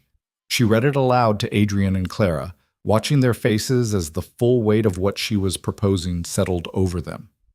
This is more than an accusation, Adrian said slowly. This is a declaration of war. Yes, Eliza agreed, because halfway measures won't work. Pemberton is too powerful, too entrenched. The only way to defeat him is to be so loud, so public, so undeniably truthful that he can't silence us without making himself look guilty. And if you're wrong, Clara asked quietly, if the crowd turns against you, if Pemberton's agents are there to arrest you the moment you finish speaking, then at least we'll have tried, Eliza said. At least we'll have stood up and fought instead of waiting passively for the noose. As evening approached, they prepared for what might be their final act. Eliza dressed carefully, choosing a simple but elegant gown that projected respectability and seriousness. Adrian wore his military dress uniform, the medals on his chest a silent reminder of service and honor. Together they looked like exactly what they were claiming to be. A respectable married couple fighting for justice against corrupt power. The walk to the assembly rooms drew attention. People stopped on the street to stare, whispering behind their hands, some with curiosity and others with undisguised hostility. Eliza felt the weight of their judgment, but kept her head high, her hand steady on Adrian's arm. Let them watch. Let them wonder. Soon they would understand. The assembly room sat in the heart of Bath, an elegant building that had hosted countless social gatherings and public lectures. Tonight, it was packed. Clara's network had done its work. Every seat was filled, and more people stood along the walls and crowded near the doorways. Eliza recognized faces from the pump room, from the lending library, from every corner of Bath society. Some looked sympathetic, others hostile. Most simply curious, drawn by the scandal and eager to witness what happened next. Near the front, she spotted Inspector Thorne standing with several constables, his face impassive but his attention focused entirely on the stage. Wickham stood beside him, practically vibrating with anticipation, clearly expecting this gathering to provide the excuse he needed to arrest them immediately. And in the back corner, barely visible in the shadows, Eliza spotted two men she didn't recognize. Well-dressed, coldly professional, their eyes tracking every movement with predatory intensity. Pemberton's personal agents, she realized. The dangerous men he sent when regular investigators weren't enough. "We're surrounded," Adrian murmured, seeing the same thing. "Good," Eliza replied, though her heart was hammering. "It means we've got their attention." They took the stage together, and the room fell silent. Hundreds of eyes watched them, judging, questioning, waiting to see if the rumors were true, if this respectable widow had really married a traitor, if the decorated war hero was truly corrupt, if any of this impossible story could possibly be real. Eliza stepped to the podium and looked out at the crowd. This was it. The moment where everything changed, where she stopped being the invisible widow who wrote anonymous pamphlets and became the public voice demanding justice. There was no going back from this. "My name is Eliza Hawthorne," she began, her voice carrying clearly across the packed hall. "And I'm here tonight to tell you the truth about Lord Chancellor Pemberton's corruption, about the innocent man he's trying to destroy, and about the conspiracy that reaches into the highest levels of our government." The crowd erupted in gasps and murmurs. Inspector Thorne shifted his weight, his hand moving toward his pocket, where his arrest warrant undoubtedly waited. But he didn't move to stop her, not yet. He was waiting to hear what she would say, what evidence she could possibly present to back such inflammatory claims. 3 days ago, Eliza continued, my husband, the Duke of Ravenshire, was accused of treason. Documents appeared bearing his signature, suggesting he had sold military secrets to France. The evidence seemed damning. The case appeared clear, except for one problem. The evidence is false. "Lies!" someone shouted from the crowd. "You're protecting a traitor." "Am I?" Eliza asked calmly. "Then explain this.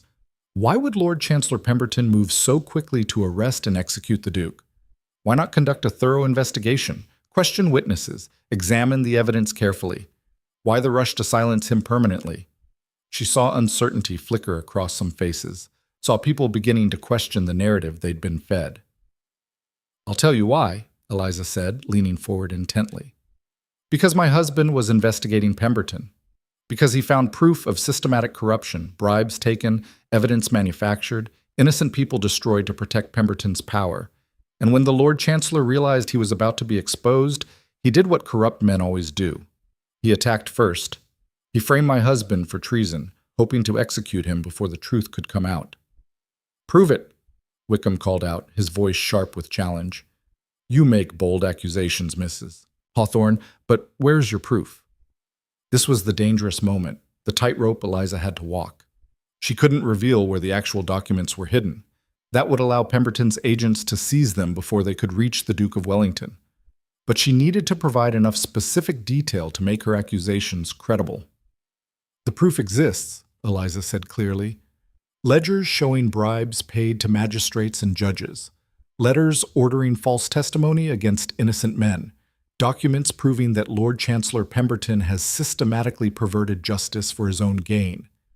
That evidence is being delivered to appropriate authorities as we speak. And when it arrives, when independent investigators examine it, Pemberton's crimes will be undeniable."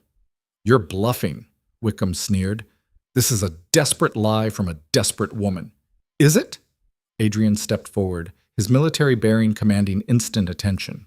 "Then why has Pemberton's office been so eager to arrest me before any investigation? Why have they refused to question my alibi, refused to examine the evidence against me critically, refused to consider that perhaps they've been given false information? He met Wickham's eyes directly. I spent 20 years serving this country. I've fought in campaigns from the Peninsula to Waterloo. I've bled for England, and now I'm being called a traitor by a corrupt politician who's terrified of what I've discovered about him. The crowd was shifting now. Eliza could feel it. The absolute certainty that Adrian was guilty was beginning to crack, doubt seeping in through the fissures. Not everyone believed them. Many still looked skeptical or hostile.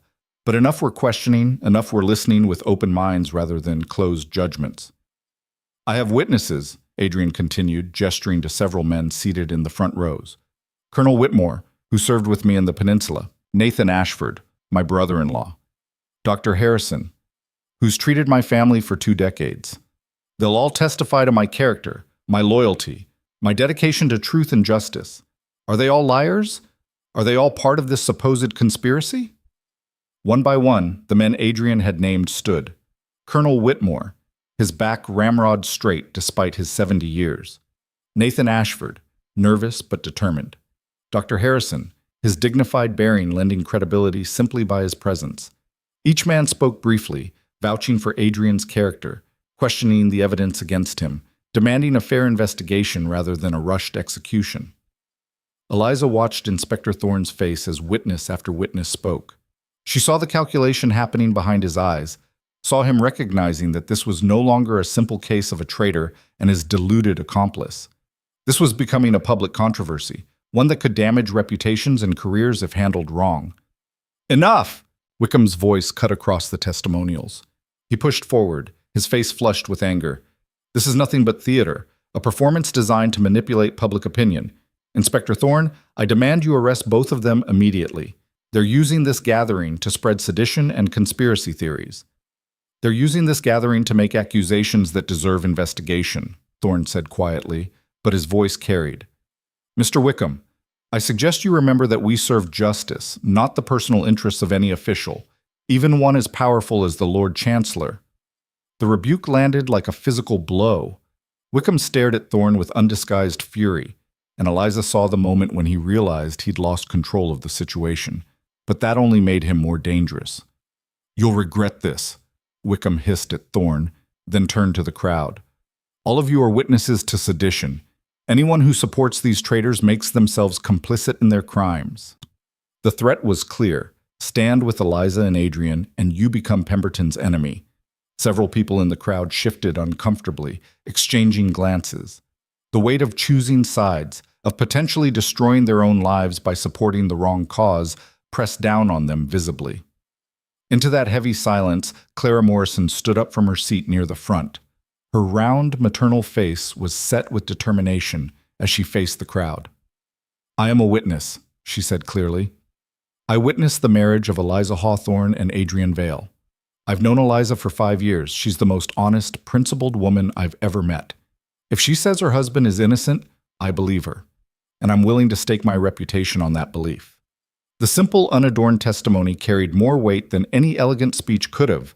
Clara was known in Bath, a widow like Eliza, respectable and unremarkable, the kind of woman who had no reason to lie and everything to lose by standing up publicly. As am I, said a voice from the middle of the crowd.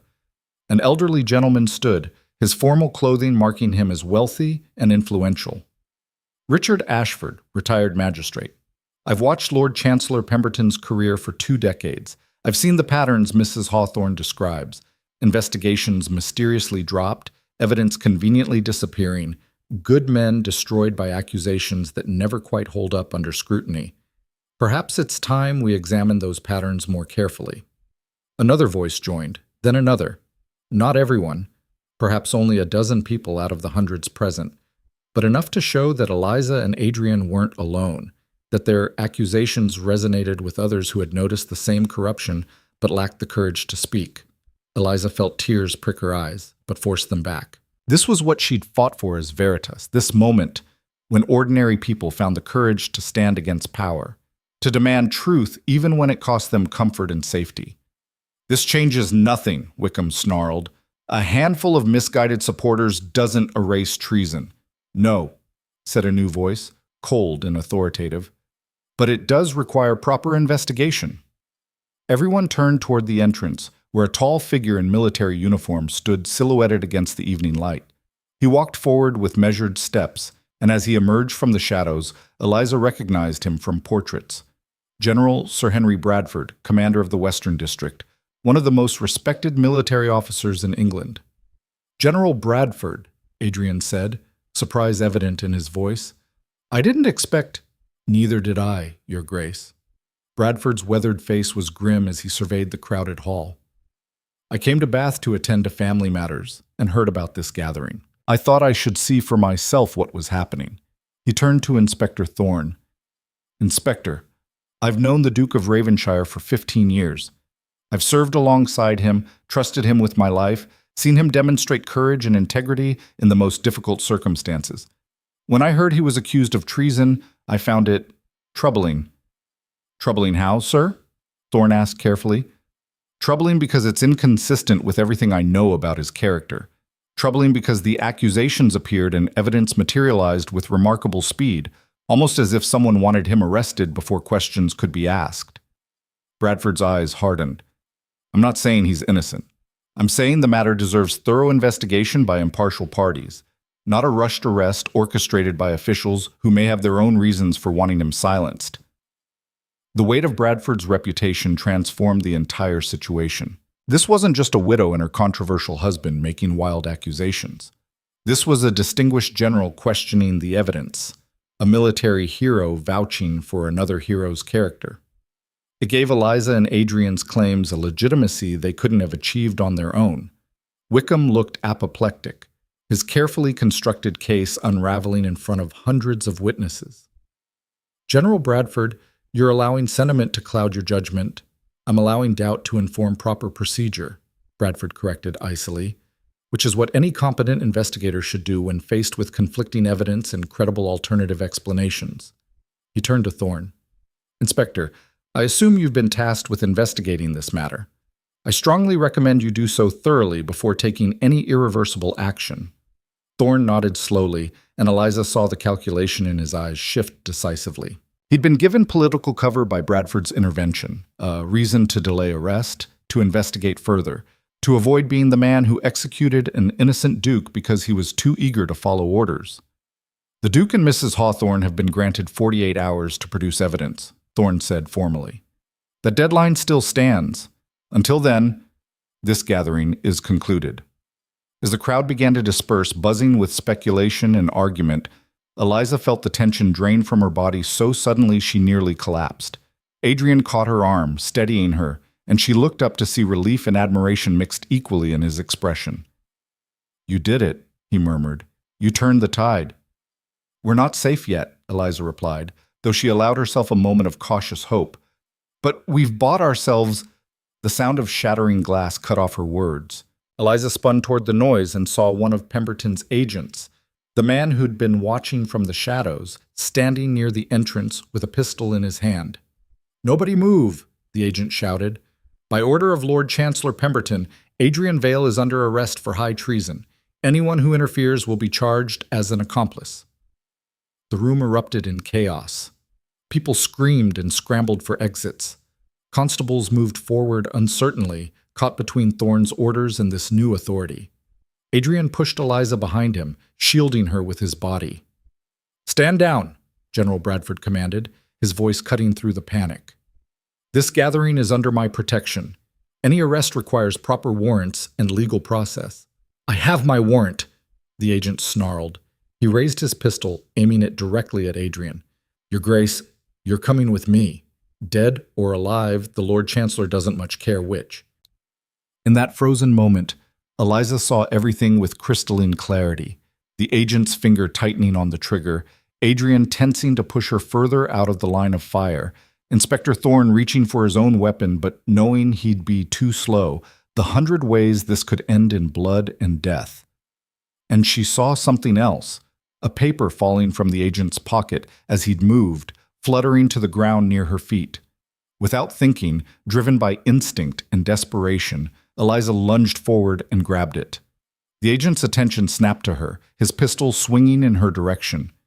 "Give that back," But Eliza had already unfolded the paper, her analytical mind processing its contents in a heartbeat. It was a letter. Official correspondence bearing Lord Chancellor Pemberton's seal, and what it contained made her blood run cold. "This is an execution order," she said, her voice cutting through the chaos with shocking clarity.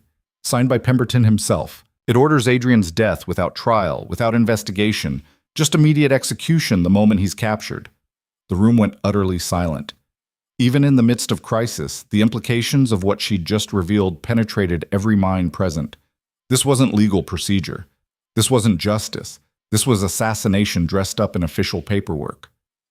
"That's classified government correspondence," the agent said, but his voice had lost its certainty. "That's murder," Inspector Thorne said flatly, stepping forward. He drew his own pistol, aiming it at the agent. "Lower your weapon. You're under arrest for attempted murder and conspiracy to commit extrajudicial execution." "You don't have the authority." "I have all the authority I need," Thorne said coldly. "General Bradford, would you say this document constitutes probable cause for a full investigation into Lord Chancellor Pemberton's conduct?" "I would say it constitutes probable cause for charges of conspiracy to commit murder," Bradford replied grimly. "Inspector, I believe you have a duty to take this agent into custody and secure that document as evidence." For a long moment, everything balanced on a knife's edge. The agent looked between his pistol and the dozen constables now surrounding him, weighing his options. Then, slowly, he lowered his weapon. "Pemberton will destroy all of you for this," he said quietly as constables moved to restrain him. "You have no idea what you've just done." "We've stopped a murder," Thorne said. "I'd say that's a good night's work." As the agent was led away and the crowd finally began to truly disperse, Eliza found herself standing at the center of a transformed situation. What had begun as a desperate gamble to buy time had turned into something much larger, a public confrontation that had exposed Pemberton's desperation and brutality for everyone to see. Nathan Ashford appeared from the crowd, his face pale but determined. "Eliza, Adrian, we need to talk. Privately. Now." They followed him to a small anteroom off the main hall, Clara and General Bradford joining them. Once the door was closed, Nathan pulled a leather satchel from beneath his coat. "I couldn't wait," he said simply. "When I heard about the gathering, I knew it was time. These are the documents, all of them, every piece of evidence we've gathered against Pemberton." Adrian took the satchel with trembling hands. "Nathan, if you'd been caught carrying these, then I'd have been caught." Nathan's usually nervous demeanor had been replaced by quiet resolve. "But I wasn't. And now we have everything we need to present to General Bradford, to Inspector Thorne, to anyone who'll listen. The truth, all of it, ready to be examined." "This is more comprehensive than I expected," Bradford said, leafing through the documents. His expression grew darker with each page. Bribes, falsified evidence, orders to manufacture testimony. This isn't just corruption, it's systematic perversion of justice going back years. "And there's more," Eliza added, her mind racing ahead to connect pieces that had been hidden before. She turned to Thorne, who had joined them in the anteroom. "Inspector, that execution order you just seized, check the signature. Check it against other documents we know Pemberton wrote." Thorne pulled out the letter and examined it carefully under the lamp. His eyes narrowed. "The handwriting, something's off about it." "Because it's not Pemberton's," Eliza said, certainty crystallizing in her mind. "Not entirely. Look at the signature. The formation of the P, the angle of the final flourish. It's close, but not quite right. Someone else wrote that order and forged Pemberton's signature." "Why would someone do that?" Adrian asked.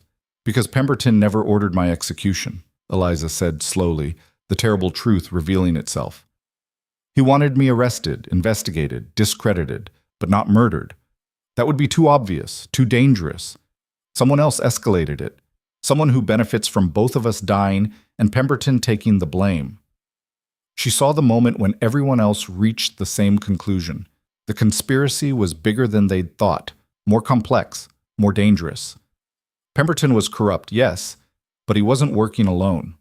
There was another player, someone powerful enough to forge the Lord Chancellor's orders and send assassins. "Who?" Bradford demanded. "Who has that kind of access and authority?" Before anyone could answer, the door burst open and Wickham stood in the entrance, his face flushed with exertion and triumph. Behind him stood a dozen soldiers, not constables, not investigators, but actual military troops. "I'm afraid this investigation is over," Wickham said coldly. "By order of the Privy Council, this matter has been elevated to national security. All documents are to be seized, all witnesses detained for questioning, and the Duke of Ravenshire is to be taken into military custody immediately." "On whose authority?" Bradford demanded. "On mine," said a new voice from the hallway. A figure stepped into view, and Eliza's blood turned to ice. Lord Edmund Carstairs, the Secretary of War, stood in the doorway with a smile that didn't reach his eyes. He was 60, elegant and distinguished, a man who'd served 3 monarchs and advised countless prime ministers, a man whose power rivaled Pemberton's. "General Bradford," Carstairs said pleasantly, "how unfortunate to find you involved in this sordid affair. I'm afraid you've been deceived by very skilled liars." "I've been examining evidence," Bradford replied stiffly. "Evidence that suggests evidence that was manufactured by traitors," Carstairs interrupted. "The Duke of Ravenshire and his accomplice have constructed an elaborate conspiracy theory to cover their crimes.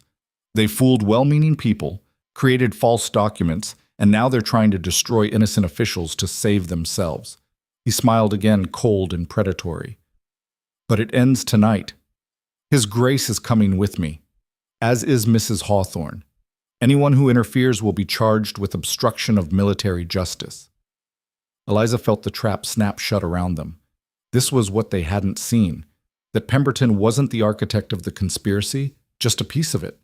Carstairs was the real power, the man who'd been using Pemberton as a shield while he consolidated control. And now he was moving to eliminate everyone who'd gotten too close to the truth. "You're making a mistake," Eliza said, her voice steady despite the fear racing through her. "Those documents are already on their way to London. Multiple copies, multiple destinations. You can arrest us, you can seize these papers, but you can't stop what's already in motion." "Can't I?" Carstairs' smile widened. "Mrs. Hawthorne, you're an intelligent woman. Surely you understand that the London papers answer to people. People who can be persuaded to spike stories, to lose documents, to forget they ever received certain information. Your exposés will never see print. Your truth will die with you, quietly and completely." The soldiers moved forward, and Eliza knew they were out of time, out of options, out of miracles. She looked at Adrian and saw the same realization in his eyes. They had fought as hard as they could, gambled everything, and still it hadn't been enough. But then Nathan stepped forward, his hand emerging from his coat holding a small pistol. His hand trembled, but his voice was steady. "Nobody's taking anyone anywhere," he said quietly. "These documents go to General Bradford. He examines them, he verifies them, and he makes his own judgment. Or I start shooting, and we see how much control you really have when people are dying."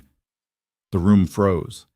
Nathan Ashford, the nervous bookshop owner who'd spent his life avoiding confrontation, was holding armed soldiers at bay through sheer desperate courage. "Put down the weapon," Carstairs said, his pleasant tone evaporating. "You're only making this worse." "It can't get worse," Nathan replied. "You're going to kill us anyway. At least this way we go down fighting." And in that moment of perfect tension, with everything balanced between violence and justice, Eliza heard the sound of many footsteps in the hallway outside. Dozens of people, perhaps hundreds, moving with purpose toward the anteroom. The crowd from the assembly hall hadn't dispersed. They'd heard the commotion, seen the soldiers, and now they were coming back. Ordinary citizens of Bath, who'd heard the truth and decided they weren't going to watch innocent people be dragged away into darkness. Carstairs' face went white as he realized his careful conspiracy was unraveling in front of witnesses he couldn't silence. Too many people, too much publicity, too much attention focused on this one critical moment. "Stand down," General Bradford said into the silence. "Secretary Carstairs, unless you want a bloodbath in front of hundreds of civilians, I suggest you withdraw your men and allow proper legal process to unfold." For a long moment, Carstairs stared at Bradford with undisguised hatred.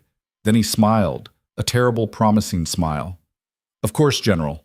How foolish of me to allow urgency to override procedure." He gestured to his soldiers. "Stand down." We'll resolve this through proper channels. As the soldiers withdrew and the crowd pressed closer, drawn by the drama and danger, Eliza finally allowed herself to breathe. They weren't safe, not by a long measure, but they were alive. The documents were secure, and the truth was spreading beyond anyone's ability to contain it. The trap had turned, but the war was far from over. The night after the confrontation at the assembly rooms felt suspended in time, as if Bath itself was holding its breath. Eliza sat in General Bradford's commandeered quarters, a suite at the finest hotel in the city, surrounded by documents that told the story of years of systematic corruption. Inspector Thorne sat across from her, methodically examining each piece of evidence with the careful attention of a man who knew his career hung in the balance. Adrian paced near the window, his military bearings stiff with tension. Nathan had been sent home with an armed escort, his moment of desperate courage having drained him completely. "This is damning," Thorne said quietly, holding up a ledger that detailed bribes paid to 12 different magistrates. "If even half of this is verified, it'll bring down dozens of officials." "All of it can be verified," Adrian said. "Every transaction has corresponding bank records. Every bribe has witnesses, people who were too afraid to speak before but who will talk now that the conspiracy is exposed." Eliza watched Thorne's face as he absorbed the magnitude of what they'd uncovered. She could see him struggling with the implications, not just the crimes themselves, but what they meant about the system he'd served faithfully for 20 years.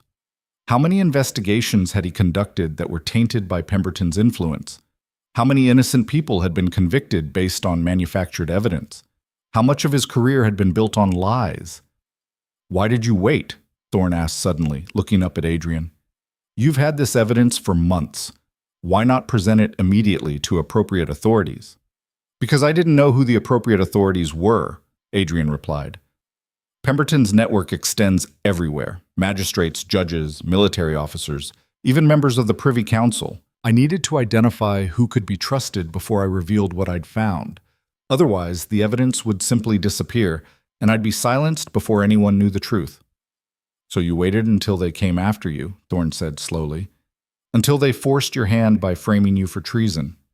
"Exactly. Once I was accused, once they'd committed to destroying me publicly, it became much harder for them to make the evidence disappear quietly. The attention was already focused on me, which meant any documents I produced would be scrutinized by multiple parties, not just Pemberton's allies." "Clever," Thorne admitted. "Dangerous, but clever."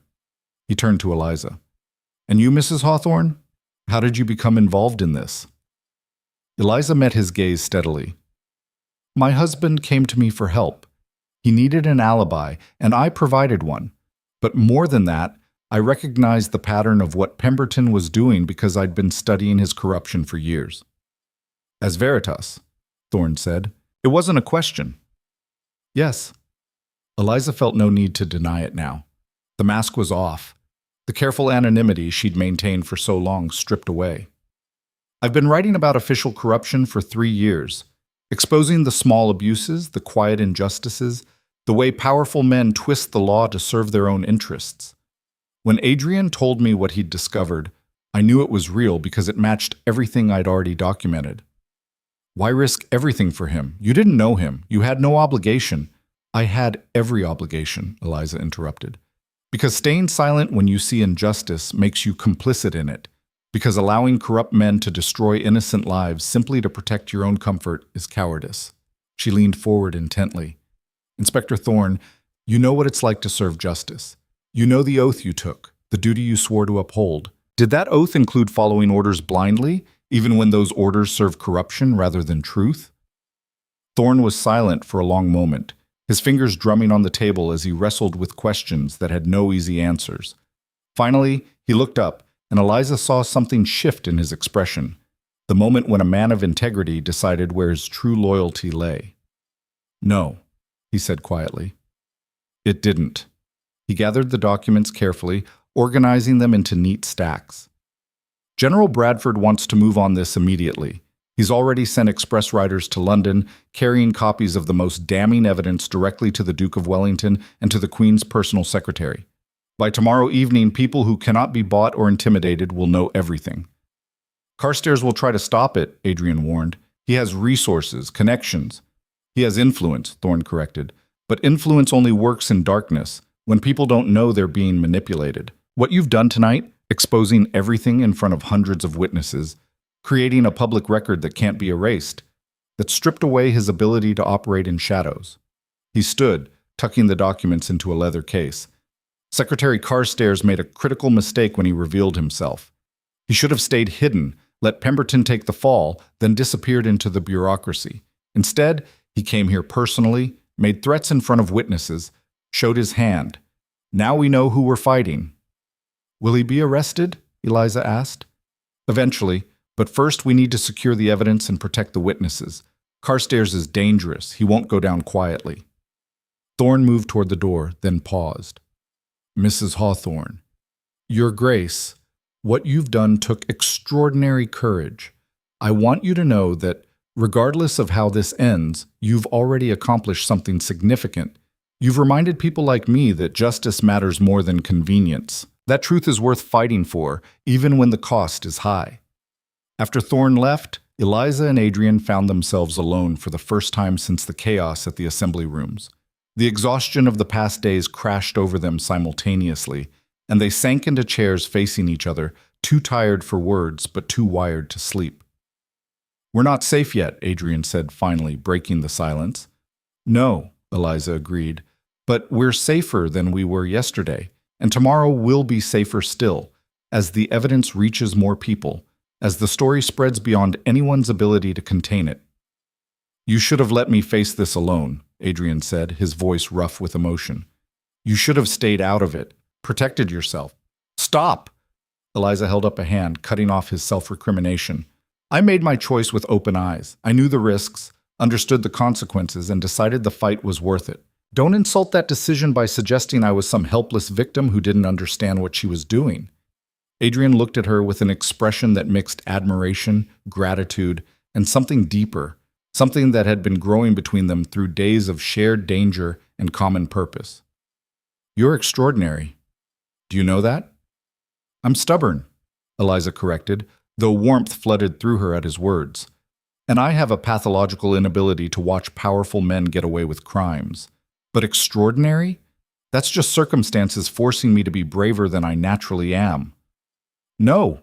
Adrian leaned forward, his intensity focused entirely on her. Extraordinary is standing in that pump room and claiming a wanted man as your husband. Extraordinary is constructing an entire false history in hours and selling it so convincingly that professional investigators couldn't break it. Extraordinary is writing a speech that turned public opinion and calling a meeting that exposed a conspiracy most people would never have the courage to fight. He reached across the space between them and took her hand. You're the bravest person I've ever met, Eliza Hawthorne, and I'm honored to be your partner in this madness. The moment stretched between them, charged with all the things neither of them had time to say or explore. They had started as strangers bound by necessity, but somewhere along the way, between the desperate lies and the dangerous truths, between the fear and the fighting, they'd become something more, something real. We should rest, Eliza said, though she made no move to pull her hand away from his. Tomorrow will be difficult. Carstairs won't accept defeat gracefully. No, he won't. Adrian's grip tightened on her hand. Which is why I need you to promise me something. If this goes wrong, if they come to arrest us and there's no way out, you'll let me take responsibility. You'll claim I forced you, manipulated you, that you were an innocent victim of my deception. Absolutely not. Eliza? No. Her voice was firm, unyielding. We're partners, remember? Equal stakes, equal responsibility. If we fall together. And if we win, when we win together. That's not negotiable. Adrian studied her face for a long moment, then smiled, a genuine, warm smile that transformed his aristocratic features from handsome to beautiful. You're impossible. Yes, Eliza agreed, but I'm right. They sat together in the quiet room, hands linked, drawing strength from each other as the night deepened around them. Outside, Bath slept uneasily, its citizens processing the scandal that had erupted in their midst. And somewhere in the darkness, their enemies plotted next moves in a game that was rapidly spiraling beyond anyone's control. Dawn came too quickly. Eliza woke in the chair where she'd finally dozed off, her neck stiff and her mind immediately alert despite the exhaustion still weighing on her. Adrian was already awake, standing at the window and watching the street below with the vigilance of a soldier expecting attack. "Anything?" Eliza asked, stretching carefully. "Watchers. At least 6 that I can see. They're not even trying to hide anymore." Adrian's voice was grim. "Carstairs is making a show of force, letting us know we're surrounded." "Then let's give him something to watch." Eliza stood and moved to the mirror, beginning to put herself together with the careful precision of someone preparing for battle. "Inspector Thorne said the evidence would reach London by tonight. That means we need to survive one more day. One more day of public attention, of witnesses, of making ourselves too visible to quietly disappear." "You want to go out there?" Adrian asked incredulously. "With Carstairs' men surrounding the building?" "I want to go to the pump room," Eliza said calmly, pinning up her hair. "I want to walk through Bath at the busiest time of morning, when everyone will see us. I want to be so public, so visible, so utterly undeniable that Carstairs can't touch us without creating the exact kind of scene he's trying to avoid." Adrian was silent for a moment, considering. Then he nodded slowly. "Bold, reckless, completely audacious." He smiled. "I'm beginning to understand why you became Veritas." They left the hotel an hour later, walking arm in arm through streets that were already buzzing with news of the previous night's confrontation. People stopped to stare, some with open hostility, others with cautious respect, most with simple curiosity about the couple at the center of Bath's greatest scandal. Eliza kept her head high, her pace unhurried, every gesture radiating the confidence of someone who had nothing to hide and nothing to fear. The pump room was crowded when they entered, the fashionable hour when Bath society gathered to see and be seen, to trade gossip and form alliances. Conversation died as Eliza and Adrian walked through the entrance, hundreds of eyes tracking their progress toward the central fountain. Lady Pemberton stood near the fountain, surrounded by her usual coterie of supporters. Her face twisted with fury when she saw them, but before she could speak, Eliza moved forward with the smooth confidence of someone claiming rightful space. "Good morning, Lady Pemberton," Eliza said pleasantly. "Lovely day, isn't it?" "You dare show your face here?" Lady Pemberton hissed. "After the lies you spread, the scandal you created?" "I spread no lies," Eliza said clearly, her voice carrying across the suddenly silent room. "I spoke truth about corruption and injustice. I exposed crimes that powerful men wanted to keep hidden. If that makes me unwelcome here, then I question what kind of society values comfortable lies over uncomfortable truths." "You accused my brother of treason. I accused your brother of corruption," Eliza corrected, "which the evidence supports. As for treason, that charge was leveled against my husband by men who wanted to silence his investigation. Rather a different thing, wouldn't you say?" The crowd was pressing closer now, drawn by the confrontation. Eliza saw Clara near the edge of the gathering, her face anxious but determined. She saw Colonel Whitmore and several other men who'd testified the previous night. And she saw Inspector Thorne enter through the north entrance, flanked by constables. "Mrs. Hawthorne," Thorne called across the room. "A word, if you please." Eliza's heart leaped into her throat, but she kept her expression calm as she moved toward him. Had something changed? Had Carstairs found a way to override General Bradford's protection? "Inspector," she said formally, "how may I help you?" Thorne's face was carefully neutral, but she caught something in his eyes. Excitement, perhaps, or vindication. "I've received communication from London. Express rider arrived an hour ago." He pulled a sealed letter from his coat. "This is from the Duke of Wellington himself. He's reviewed the evidence we sent, spoken with the Queen, and convened an emergency session of the Privy Council." Thorne paused, and the tiniest smile touched his lips. "Lord Chancellor Pemberton has been placed under arrest. Secretary of War Carstairs has been stripped of his authority and confined to quarters pending investigation. And you and the Duke of Ravensshire have been formally cleared of all charges." The pump room erupted. Gasps, shouts, questions hurled from a dozen directions at once. Lady Pemberton's face went white, then red, then white again. Eliza felt her knees go weak with relief, felt the weight of fear and tension that had been crushing her for days suddenly lift. "Cleared?" Adrian repeated, as if he couldn't quite believe what he was hearing. "The charges are dropped?" "Completely," Thorne confirmed. Wellington was quite clear. He called the evidence against you manufactured and malicious, and the accusations a transparent attempt to silence a legitimate investigation into official corruption. He's ordered a full inquiry into Pemberton's entire network, with instructions to prosecute everyone involved. Thorne's expression grew more serious. He also expressed the Crown's gratitude for your courage in exposing this conspiracy, despite the personal cost. And Carstairs? Eliza asked. Under arrest as of 2 hours ago. He attempted to flee London when he heard Wellington was reviewing the evidence, but he was intercepted before he reached the coast. Thorne's satisfaction was evident. He's facing charges of conspiracy, obstruction of justice, abuse of authority, and attempted murder in connection with that execution order. The forged signature has been verified. He did write that letter himself and fake Pemberton's authorization. Eliza felt tears prick her eyes, but she blinked them back. This wasn't the time to show weakness, not in front of all these witnesses who doubted her, scorned her, called her a traitor's whore. This was the time to stand tall and let the truth speak for itself.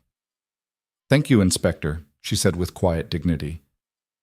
I appreciate your diligence in pursuing the facts, even when they led in uncomfortable directions. I'm just doing my job, Mrs. Hawthorne. Thorne hesitated, then added more quietly. Though I owe you an apology, I doubted your story initially. I thought you were either deceived or complicit. I was wrong, and I'm sorry. You were doing your duty, Eliza said. Skepticism is appropriate when investigating serious crimes, but you listened when presented with evidence, you followed the truth even when it contradicted your assumptions, and you acted with integrity when it would have been easier to follow orders blindly. That's all anyone can ask. The crowd around them had grown, people pressing closer to hear every word of this extraordinary exchange. Eliza saw faces that had been hostile yesterday now showing grudging respect or outright admiration. She saw Lady Pemberton trying to slip away, her support evaporating as the reality of her brother's crimes became undeniable. And she saw ordinary people, servants and shopkeepers and middle-class families, watching with the kind of attention that suggested they were witnessing something important, something that would be talked about for years. Mrs. Hawthorne, called a voice from the crowd. An elderly woman pushed forward, her weathered face creased with emotion. I want to thank you. My son was arrested 3 years ago on charges my family always knew were false. The magistrate wouldn't hear his defense, wouldn't examine the evidence, just convicted him and sent him to prison. We've always believed someone powerful was behind it, that he was being silenced because he'd seen something he shouldn't have. And now, because of what you've exposed, her voice broke. Now maybe he'll get justice. Maybe all the innocent people Pemberton destroyed will finally get justice. Others moved forward then, adding their own stories. A merchant whose business had been ruined by false accusations. A woman whose husband had been convicted of a crime he didn't commit. A young man whose father had been destroyed for refusing to participate in Pemberton's schemes. Story after story, each one a testament to years of systematic corruption, each one a life that might now be restored because 2 people had found the courage to fight back. Eliza listened to each story, feeling the weight of what they'd accomplished settling over her like a mantle. This wasn't just about clearing Adrian's name or exposing one corrupt official. This was about breaking a system that had ground innocent people beneath its wheels for years. This was about proving that ordinary citizens, widows, and soldiers and bookshop owners could stand against power and win. I think, Adrian said quietly, speaking just to her, we've started something much larger than we intended. Yes, Eliza agreed, watching the crowd swell as more people arrived, drawn by news spreading through the city like wildfire. I think we have. General Bradford arrived at midday, accompanied by a dozen officers and carrying official documents that formalized what Inspector Thorne had already announced. Adrian was officially cleared, his honor restored, his military rank and titles returned. Eliza was publicly commended for her role in exposing the conspiracy. And Pemberton's entire network, dozens of officials who'd participated in or benefited from his corruption, was being systematically investigated and prosecuted. The Queen herself asked me to convey her personal gratitude, Bradford told them, standing in the pump room with what seemed like half of Bath crowded in to witness the official vindication. She's appalled by the extent of the corruption you've uncovered and deeply appreciative of your courage in bringing it to light. She's also expressed interest in meeting you both, when circumstances permit. The Queen wants to meet us? Eliza said faintly, trying to process this impossible turn of events. You've done the Crown a considerable service, Bradford replied.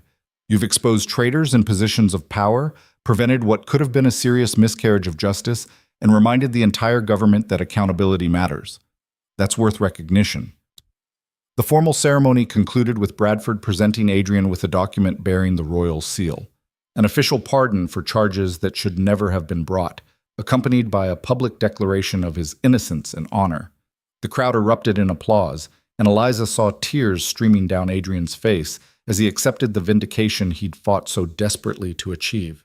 But it was what happened next that truly demonstrated how completely the tide had turned. Colonel Whitmore stood and began speaking, his old soldier's voice carrying clearly across the packed room. 3 days ago, he said, I watched this city turn on a good man. I watched people assume guilt without evidence, accept accusations without question, condemn without trial. I watched fear and prejudice override justice. He looked around at the assembled crowd. But I also watched 2 people refuse to accept that injustice. I watched them risk everything, reputation, safety, life itself, to fight for truth. And I watched them win, not through violence or deception, but through courage and persistence and absolute dedication to what's right. He turned to face Eliza and Adrian directly. This city owes you an apology. I owe you an apology. We should have questioned, should have demanded evidence, should have refused to participate in a witch hunt.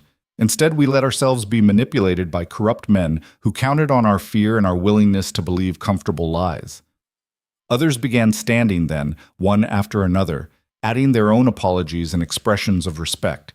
Not everyone, there were still those who clung to their initial judgments, who resented being proven wrong or simply couldn't accept that they'd been deceived.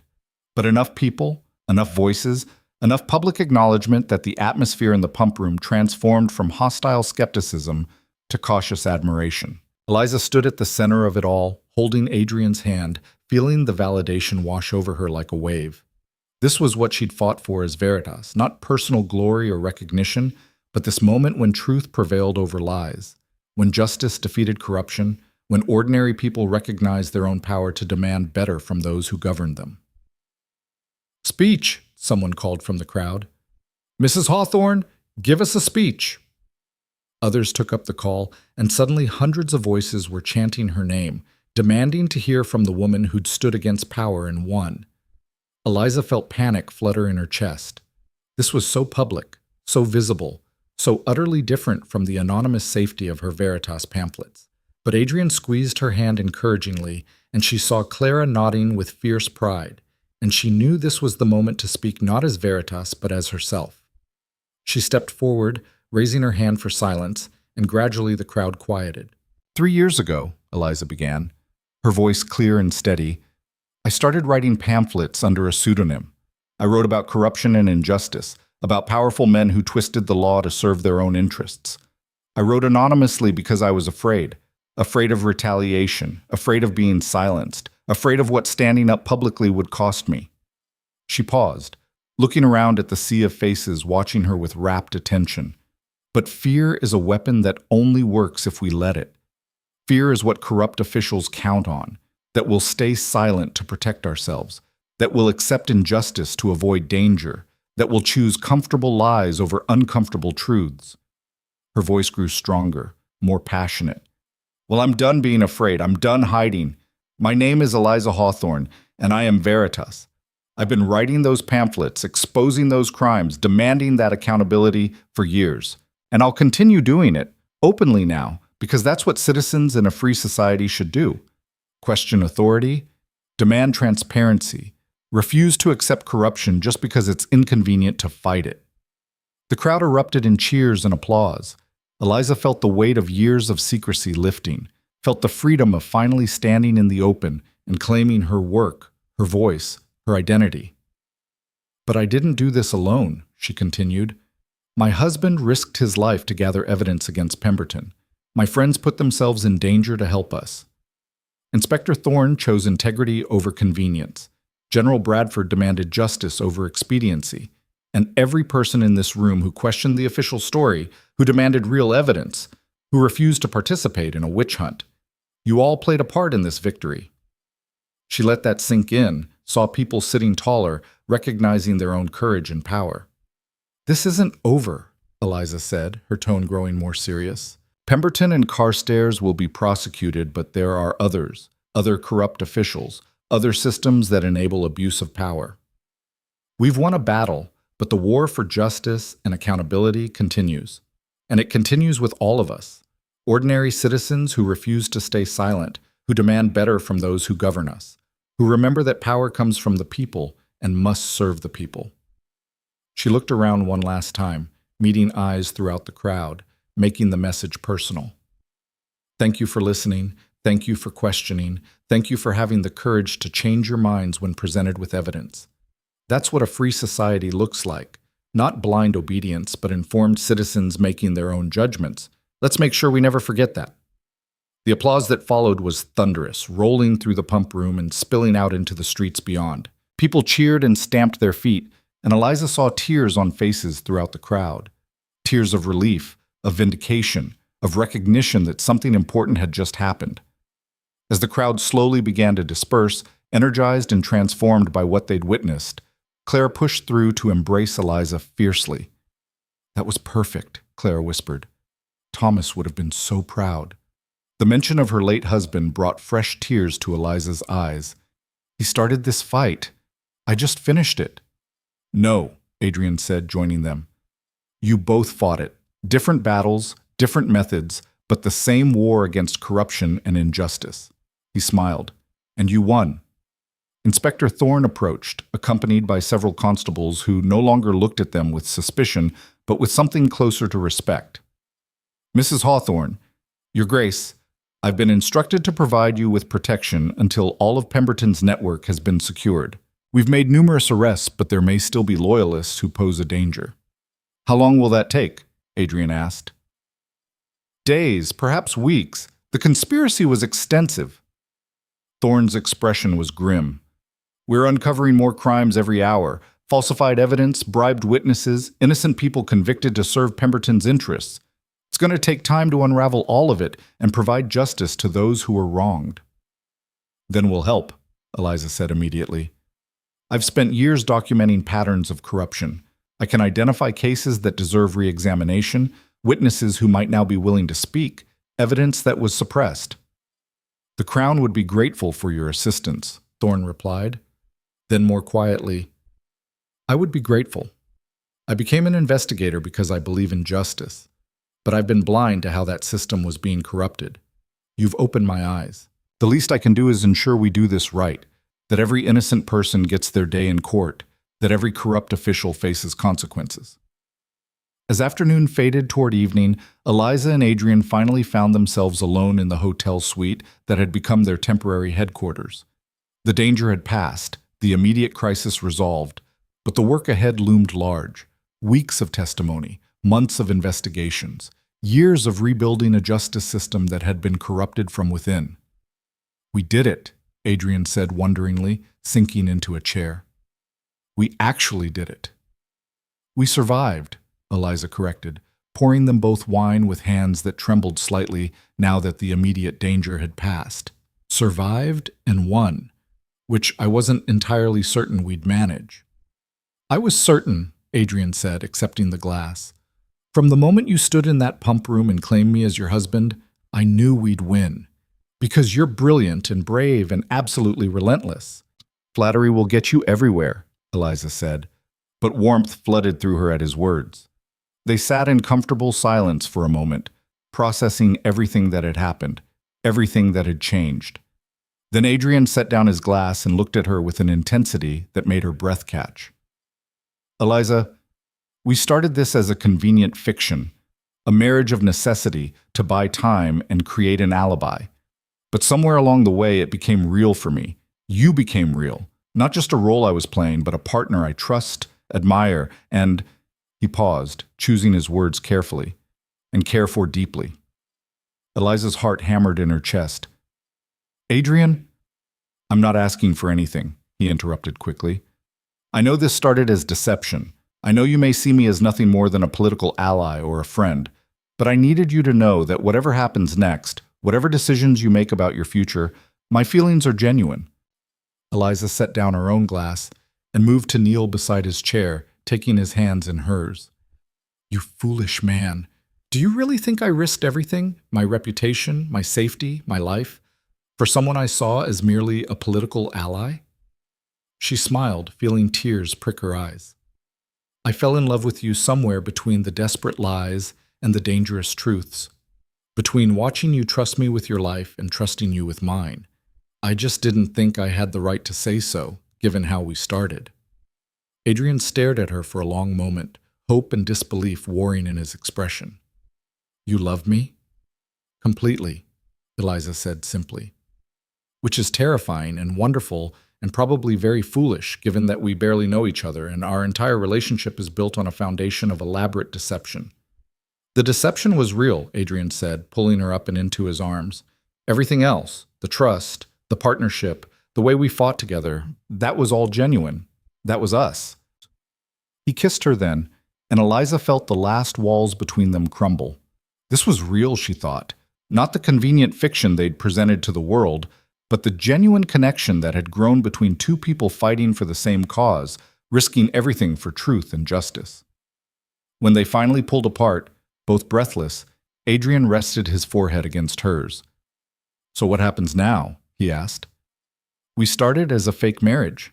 Do we stay married, annul it, start over with proper courtship? Eliza laughed, the sound carrying relief and joy and the giddy freedom of knowing they'd survived. I think we've done things rather backward already. We might as well continue in that vein. You want to stay married? I want to stay partners, Eliza corrected. Partners in fighting corruption, in demanding accountability, in making sure what happened to us never happens to anyone else. Whether we do that as husband and wife or as allies and friends, that's something we can figure out together. Together, Adrian repeated, smiling. I like the sound of that. Outside, the sun set over Bath, painting the city in shades of gold and amber. Tomorrow would bring more challenges, testimony to give, cases to investigate, a justice system to rebuild.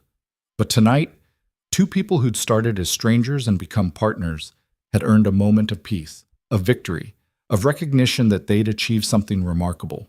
They'd stood against power and won. They'd spoken truth and been heard. They'd risked everything and survived. And in doing so, they'd proven that courage and integrity could still defeat corruption, that ordinary citizens could still demand justice, that the fight for truth was always worth the cost. The morning after their victory celebration brought news that would define everything that followed. Eliza woke to find Adrian already dressed and reading a letter that had arrived by express courier, his face grave with concentration. She sat up, immediately alert to the tension radiating from him. What is it? She asked, pulling on her robe. Summons from London. The Duke of Wellington wants us there within 3 days. Adrian handed her the letter, and she scanned it quickly, noting the formal language that barely concealed the urgency beneath. He's convened a special commission to investigate the full extent of Pemberton's corruption network. He wants our testimony and our help identifying other officials who may have been involved. 3 days, Eliza repeated, her mind already racing through implications. That's barely enough time to prepare proper documentation, organize the evidence. He doesn't want just documentation, Adrian interrupted. He wants us. He wants to hear directly from the people who uncovered this conspiracy, who fought it at personal cost, who understand the patterns better than anyone else. He met her eyes. Wellington is building a case not just against Pemberton and Carstairs, but against the entire system that allowed them to operate unchecked for so long. He needs witnesses who can speak to that systemic corruption with authority. Then we go to London, Eliza said simply, though her heart raced at the prospect. London meant the center of power, the heart of the establishment they'd challenged. It meant facing down officials who would resent their exposure of corruption, politicians who'd benefited from Pemberton's network, the full weight of an aristocratic system threatened by two people who'd proven it vulnerable. It could be dangerous, Adrian warned. We've made enemies, powerful ones who aren't in custody yet. Pemberton and Carstairs had allies, people who profited from their corruption. They'll want revenge. They'll want silence, Eliza corrected, which is exactly why we need to go. Every day we stay visible, every testimony we give, every piece of evidence we present. It all makes it harder for them to sweep this under the carpet and return to business as usual. She stood and moved to her writing desk, already beginning to organize her thoughts. We need to bring everything, the original documents, our written analyses, testimony from witnesses who might not survive the journey to London themselves. They spent the next 2 days in frantic preparation, transforming the hotel suite into a command center for justice. Claire coordinated with witnesses throughout Bath, collecting sworn statements and organizing documentation. Nathan worked with General Bradford's staff to catalog and copy every piece of evidence they'd gathered. Inspector Thorne provided official reports on his investigation, including details of arrests made and testimony collected from Pemberton's former associates who were now scrambling to save themselves by betraying their co-conspirators. And Eliza wrote. She wrote summaries of the conspiracy, timelines of corruption, analyses of patterns that revealed how systematically justice had been perverted. Her veritas skills, the ability to take complex information and present it clearly, to build arguments that convinced skeptics, to craft narratives that made truth undeniable, proved invaluable.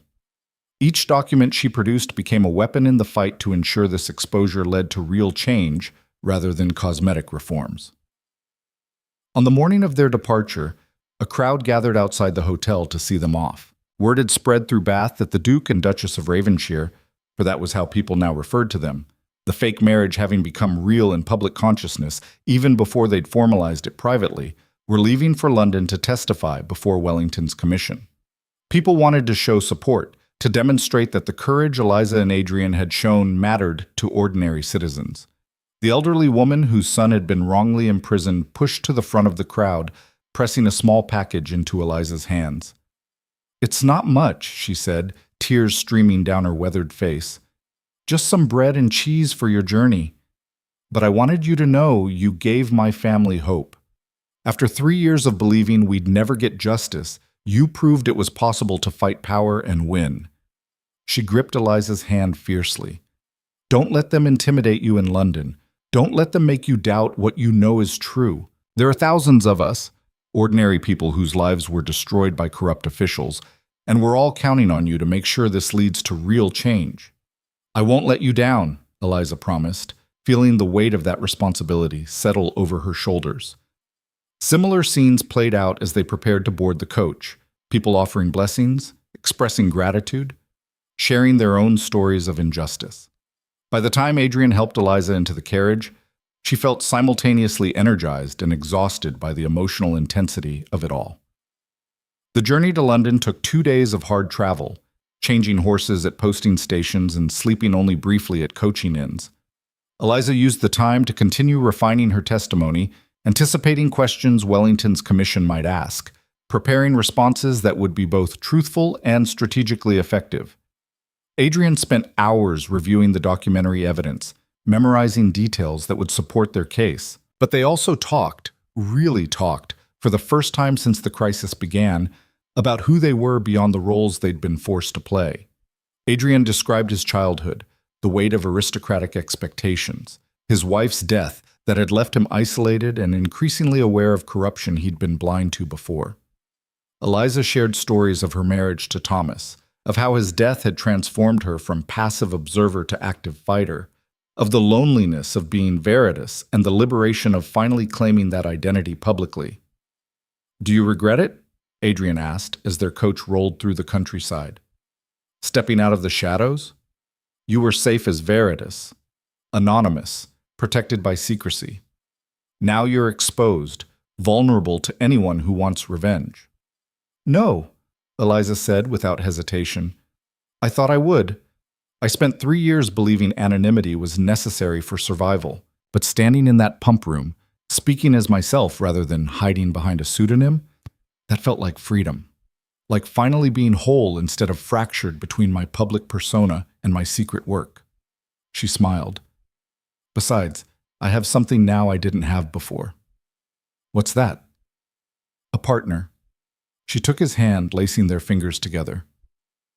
"Someone who understands the fight, who shares the risks, who won't let me face the consequences alone." That's worth more than any amount of safe anonymity. Adrian raised her hand to his lips, kissing her knuckles gently. We should probably discuss that partnership more formally. Our marriage is technically still a legal fiction. Father Lawrence backdated a certificate, but we never actually exchanged vows with honest intent. Are you proposing to me, Your Grace? Eliza asked, amusement dancing in her eyes. I'm suggesting we might want to make our convenient deception into an actual marriage, yes. Adrian's tone was light, but his eyes were serious. If you'll have me, if you want a real partnership rather than just a convenient alliance. Eliza was quiet for a moment, considering not just the question, but everything it represented. Marrying Adrian meant permanently linking herself to aristocracy, to the establishment, to a world she'd spent years criticizing from the outside. But it also meant continuing to fight from within, using the access and authority that came with being a duchess to push for reform and accountability. Yes, she said finally, but on one condition, we do this as equals, not duke and commoner, not noble and widow, but as partners working toward the same goals. I won't be decorative or silent or content to let you make all the important decisions. I would never want you to be, Adrian said fervently. Eliza, what attracted me to you wasn't meekness or compliance. It was your fierce intelligence, your courage, your absolute refusal to accept injustice. I want a partner who challenges me, who pushes me to be better, who'll call me out when I'm wrong. I want you, exactly as you are. Then yes, Eliza said, feeling joy and certainty flood through her. Let's make this fake marriage real. They sealed the promise with a kiss that held all the hope and commitment and shared purpose that had grown between them through crisis and danger. Whatever challenges lay ahead in London, whatever enemies still waited to strike back, they would face it together, not as convenient allies, but as genuine partners bound by choice rather than necessity. London appeared on the horizon late on the second day, its sprawl of buildings and smoke visible long before they entered the city itself. Eliza had been to the capital only twice before, both times years ago, and she'd forgotten how overwhelming it could be. The noise, the crowds, the sheer concentrated power that radiated from every government building and aristocratic mansion. They were met at the city gates by a military escort sent by Wellington himself, both honor guard and protection, a visible statement that they were under official protection. The soldiers guided them through crowded streets to a townhouse in Mayfair that had been prepared for their stay, and Eliza saw curious faces watching from windows and doorways as they passed. News of their arrival had preceded them, and London society was eager to see the provincial widow and disgraced duke who'd exposed England's biggest political scandal in decades. The Duke of Wellington received them that same evening, despite the lateness of the hour and their exhaustion from travel. His residence was elegant but surprisingly austere for a war hero and political powerhouse, more functional than ostentatious, the home of a man who valued effectiveness over display. Wellington himself was 62, his face weathered by decades of military campaigns and political battles. He studied them both with sharp, assessing eyes that missed nothing. "Your Grace," he said to Adrian, inclining his head in acknowledgement. "Mrs. Hawthorne, or should I say Your Grace as well, given your apparent marriage." "The marriage is complicated," Adrian admitted. "It began as a strategic deception, but has since become genuine. We plan to formalize it properly once this investigation concludes."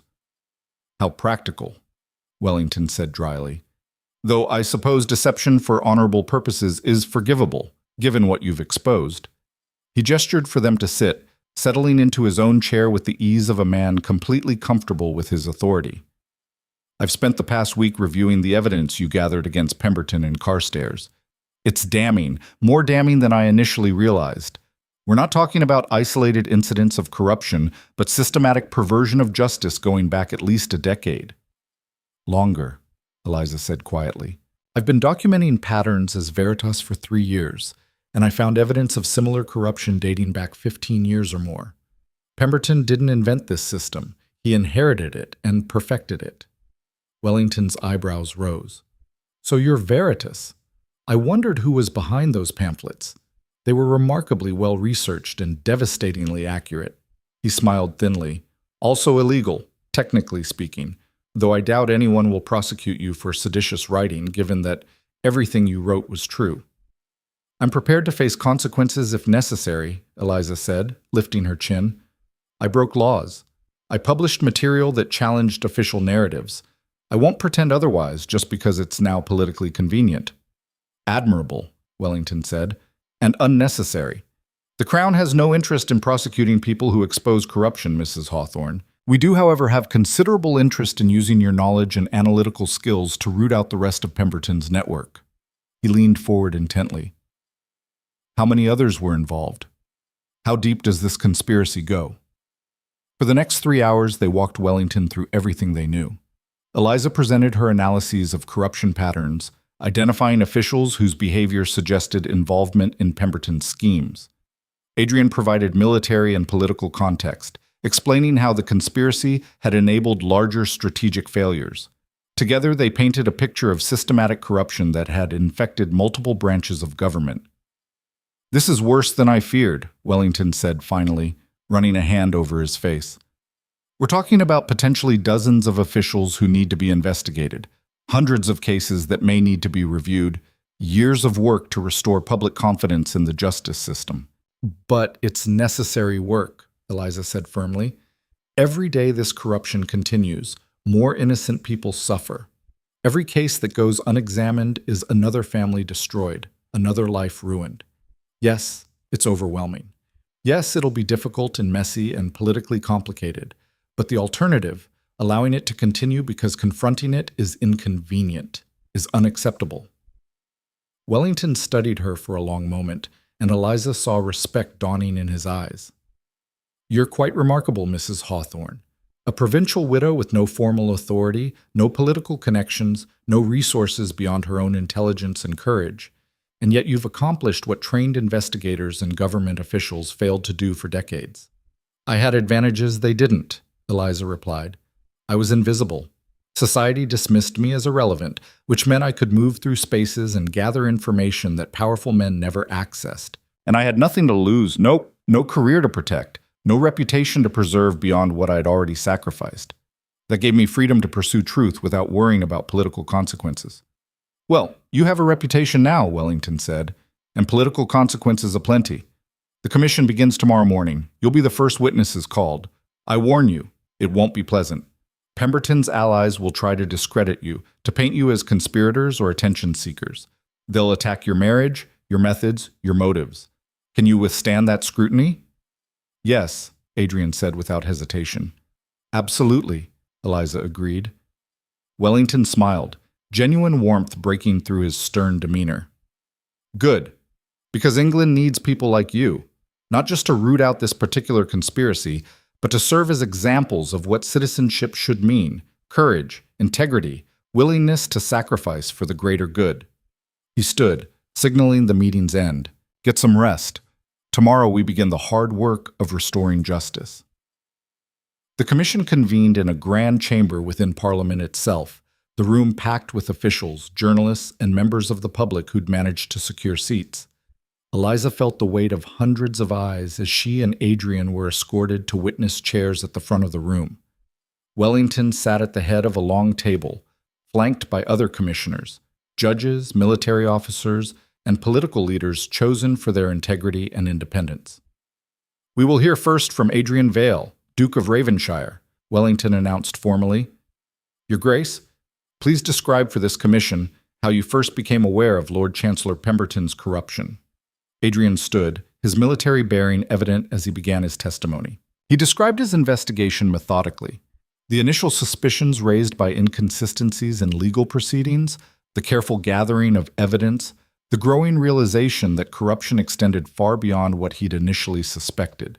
His testimony was clear, precise, and utterly damning. But it was when Eliza took the stand that the real battle began. A commissioner named Lord Hartwell, elderly, imperious, and clearly sympathetic to Pemberton, immediately went on the attack. Mrs. Hawthorne, you claim to have married the Duke of Ravenshire in secret, yet you only revealed this marriage when it became convenient as an alibi. How do we know this isn't simply an elaborate deception to protect a guilty man? You have church records, witness testimony, and the fact that I was willing to stake my entire reputation on that claim, Eliza replied calmly. If I'd been lying, I would have been exposed immediately. The fact that the marriage held up under intense scrutiny suggests it's real. Or suggests you're a skilled deceiver, Hartwell countered. You admit to writing inflammatory pamphlets under a pseudonym for years. Secret writings designed to undermine public confidence in officials. Why should we believe anything you say? Because everything I wrote was true, Eliza said, her voice carrying across the chamber. Every accusation I made as Veritas was backed by evidence. Every official I criticized was genuinely corrupt. You can verify every claim I've ever published, and if you find even one that's false, one accusation without foundation, then question my credibility. But if you find that I've been consistently accurate, that I've exposed real corruption and genuine abuses of power, then perhaps you should ask why officials are so afraid of a widow with a pen. The chamber erupted in murmurs. Wellington banged his gavel for order, but Eliza saw approval in his eyes. She turned the attack back on her accusers, forcing them to confront the substance of her work rather than just dismissing her as a troublemaker. Let me be clear about something, Eliza continued, not waiting for the next question. I am not perfect.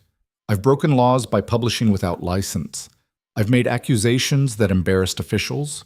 I've challenged authority in ways that make people uncomfortable. But I did all of it in service of truth and justice.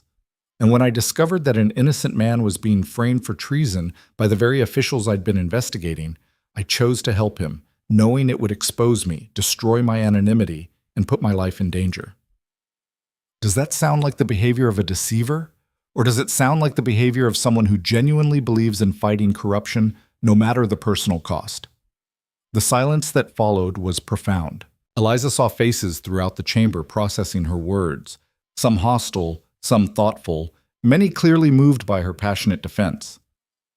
The witness may step down, Wellington said quietly. We'll take a brief recess.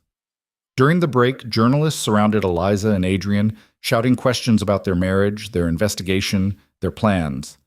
Adrian deflected most of them with practiced aristocratic courtesy, but Eliza found herself answering honestly, describing her motivations, her fears, her absolute conviction that ordinary citizens had both the right and the duty to demand accountability from power. One journalist, a young woman with ink-stained fingers and sharp, intelligent eyes, pushed to the front of the crowd. Mrs. Hawthorne, you've become a symbol for people who feel powerless against corrupt officials. What would you say to other women, other ordinary citizens who want to fight injustice but don't know how? Eliza looked at the young woman and saw herself 3 years ago, angry, frightened, unsure how one person could possibly make a difference against systems designed to protect the powerful. I'd say start small, Eliza replied. Document what you see. Gather evidence. Build networks of people who share your commitment to truth. Don't wait for permission or official authority. If you see injustice, speak up. Write about it, talk about it, make it impossible to ignore. And when the people who benefit from that injustice try to silence you, when they threaten or intimidate or try to make you feel small and powerless, remember that their fear of your voice is proof of its power. They wouldn't work so hard to silence you if you weren't a threat to them. The journalist scribbled notes frantically, and Eliza saw others doing the same. Her words would be in tomorrow's papers, read by thousands of people throughout England. The thought was both exhilarating and terrifying. The commission reconvened and the testimony continued for hours. They called Nathan Ashford, who described his role in hiding documents and supporting Adrian's investigation. They called Clara Morrison, whose simple, honest testimony about witnessing the marriage and supporting her friend carried enormous weight. They called Inspector Thorne, who admitted his initial skepticism but described how the evidence had convinced him to pursue justice over convenience. And they called witness after witness whose lives had been destroyed by Pemberton's corruption, the wrongly convicted, the falsely accused, the families torn apart by manufactured charges. Each testimony added another layer to the picture of systematic abuse, until even the most skeptical commissioners couldn't deny the scope of the conspiracy. But the turning point came on the third day, when a junior clerk from Pemberton's own office appeared, a nervous young man named Timothy Brooks, who'd been granted immunity in exchange for testimony. I kept records, Brooks said, his voice shaking but determined. Lord Pemberton instructed me to destroy certain documents, to alter others, to ensure no evidence remained of his activities. But I made copies, I hid them, thinking perhaps someday someone would care about the truth. He produced a leather case filled with papers. These are orders directly from Lord Pemberton, instructions to falsify evidence, to bribe witnesses, to manufacture charges against innocent people, all in his own handwriting, with dates and details that can be corroborated. The chamber exploded in chaos. Commissioners leaned forward to examine the documents. Journalists shouted questions. Pemberton's remaining defenders looked stricken. Wellington banged his gavel repeatedly, trying to restore order. "Mr. Brooks," Wellington said once the noise subsided, "why did you keep these records? Why risk your own safety?" "Because it was wrong," Brooks said simply. "I was young when I started working for Lord Pemberton, and I thought this was just how government worked. But over the years, I saw too many innocent people destroyed.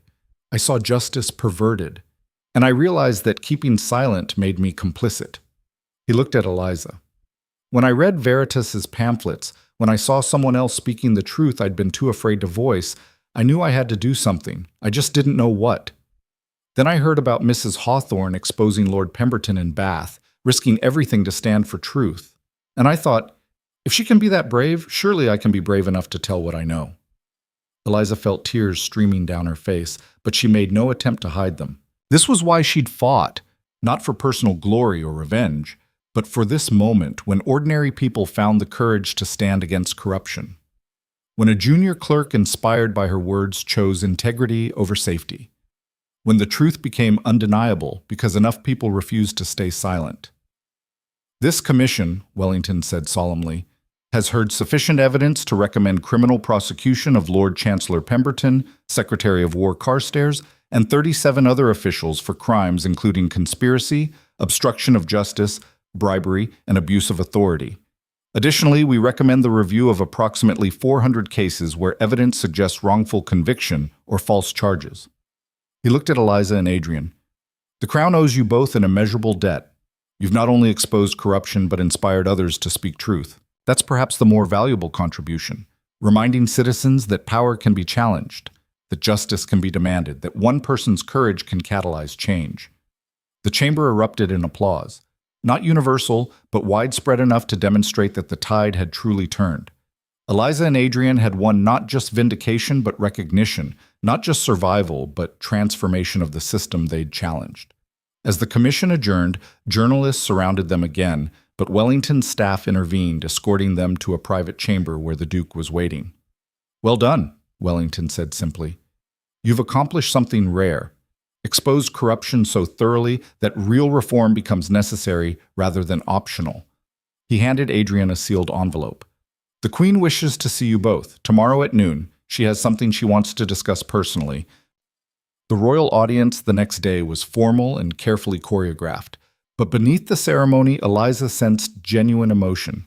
Queen Victoria was 47, her sharp intelligence evident despite the ornate trappings of monarchy. She received them in a private salon with only minimal attendants present. "Your Graces," the Queen said, gesturing for them to rise after the formal obeisance. "We have followed your testimony before the Commission with great interest. What you've exposed troubles us deeply. Corruption at the highest levels of government, justice perverted, innocent subjects harmed.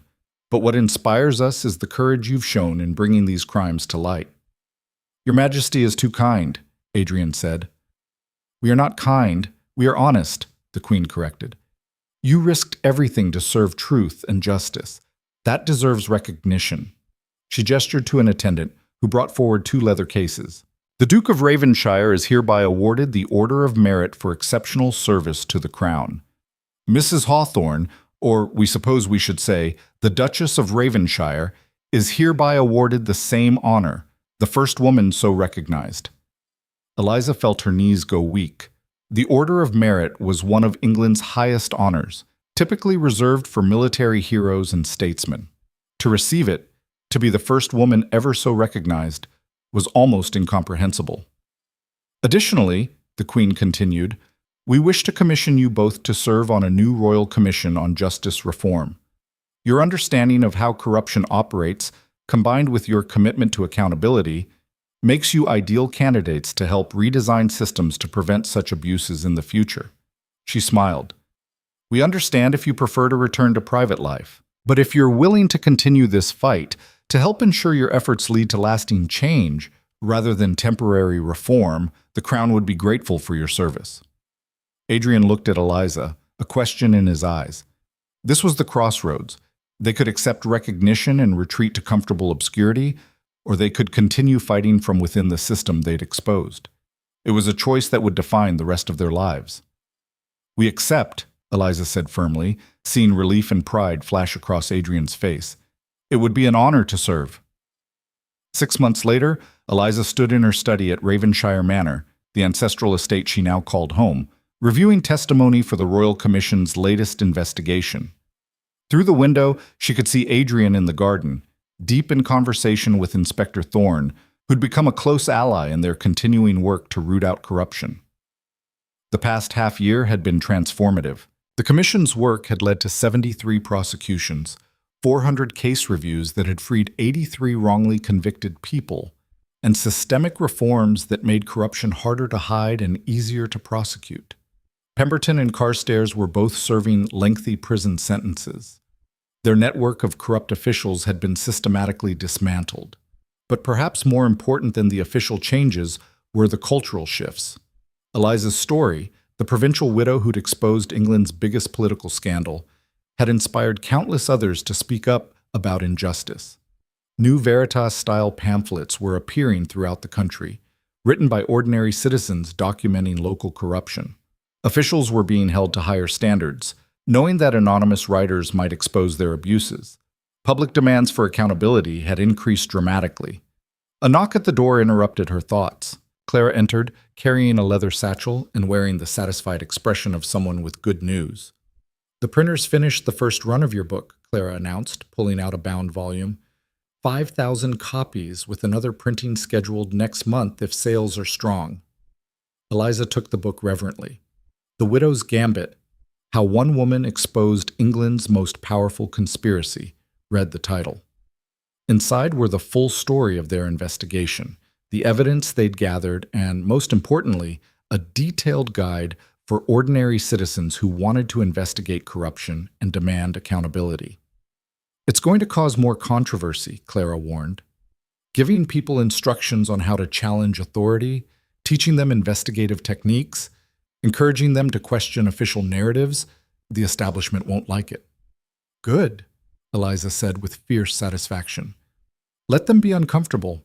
Let them know that citizens are watching, documenting, ready to expose abuses. Maybe that discomfort will prevent the next Pemberton from even trying to corrupt the system." Adrian entered as they were speaking, and his face lit up when he saw the book. "Is that it? The finished product?" "Fresh from the printer," Eliza confirmed, handing him a copy. He flipped through it, stopping at various pages and reading passages aloud. "Power fears nothing more than informed, engaged citizens who refuse to accept corruption as inevitable. That's perfect." He looked up at her with unmistakable pride. "You're changing the world, Eliza. Not just through what we accomplished, but by teaching others how to continue the fight." "We're changing it," Eliza corrected. "You, me, Clara, Nathan, everyone who's found the courage to speak up. I'm just writing it down." "Speaking of writing things down," Adrian said, "I received a letter from the Prime Minister this morning. He wants us to investigate possible corruption in the colonial administration. Apparently there are rumors of officials taking bribes, falsifying reports about conditions in territories." "When do we leave?" Eliza asked immediately. Adrian laughed. "I love that you didn't even hesitate.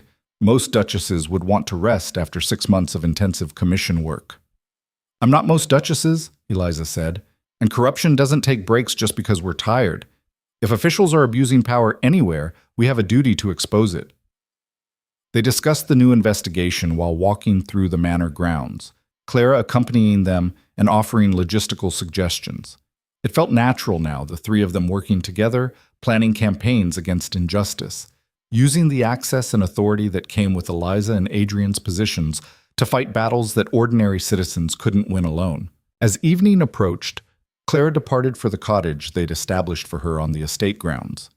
Eliza and Adrian walked to the small chapel on the property, the place where, 3 months ago, they'd finally exchanged genuine marriage vows in front of friends and family, replacing the convenient fiction with honest commitment. "Do you ever regret it?" Adrian asked as they stood in the chapel's quiet interior. "The peaceful anonymity you had before all this? The ability to write your pamphlets without everyone knowing who you are?" "Never," Eliza said without hesitation. "Yes, anonymity was safer, but this, standing openly for what I believe, fighting corruption with my name and face attached, inspiring others to do the same, this feels like I'm finally living at full capacity, like I'm using every part of who I am rather than hiding half of myself." She took his hand. "And I have you, a true partner who understands the work and shares the risks. That makes every difficulty worthwhile." "I love you," Adrian said simply, "for your courage, your integrity, your absolute refusal to accept injustice. You've made me a better person, not just a better duke, but a better man." "I love you too," Eliza replied, "for seeing me as an equal, for trusting my judgment, for choosing truth even when it cost you everything." She smiled. "Though I have to admit, I never imagined when you stumbled into that pump room covered in blood that we'd end up here, married, decorated by the Queen, leading a royal commission." "Life rarely turns out how we imagine," Adrian said. "But sometimes it turns out better." They stood together in the chapel's golden light, two people who'd started as strangers and become partners, who'd begun with deception and built something genuine, who'd risked everything for justice and found love in the process. Outside, England was changing, slowly, imperfectly, but undeniably. Officials were being held accountable. Citizens were finding their voices. The systems of power that had operated unchecked for so long were being scrutinized and reformed. And at the center of it all were a widow who'd refused to stay silent and a duke who'd chosen truth over convenience, proving that courage and integrity could still defeat corruption, that ordinary people could still demand justice, that love and partnership could flourish even in the crucible of danger and crisis. The fight wasn't over, would never truly be over, as long as humans held power and could be tempted to abuse it. But the tide had turned, the balance had shifted, and two people who'd started by pretending to be married had become the genuine article, partners in every sense, united by shared values and common purpose, committed to continuing the fight together. As they walked back toward the manor hand in hand, Eliza thought of all the people whose lives they'd helped restore. The wrongly convicted who'd been freed, the families reunited, the careers rehabilitated. She thought of Timothy Brooks finding courage to testify, of Clara risking everything to support them, of ordinary citizens throughout England who were now questioning authority and demanding accountability. This was the legacy they were building, not just exposing one conspiracy, but creating a culture where corruption couldn't hide, where justice had to be genuine rather than performative, where citizens had both the tools and the courage to challenge power. "What are you thinking?" Adrian asked, seeing the distant expression on her face. "I'm thinking about the elderly woman in Bath who thanked us for giving her family hope," Eliza said.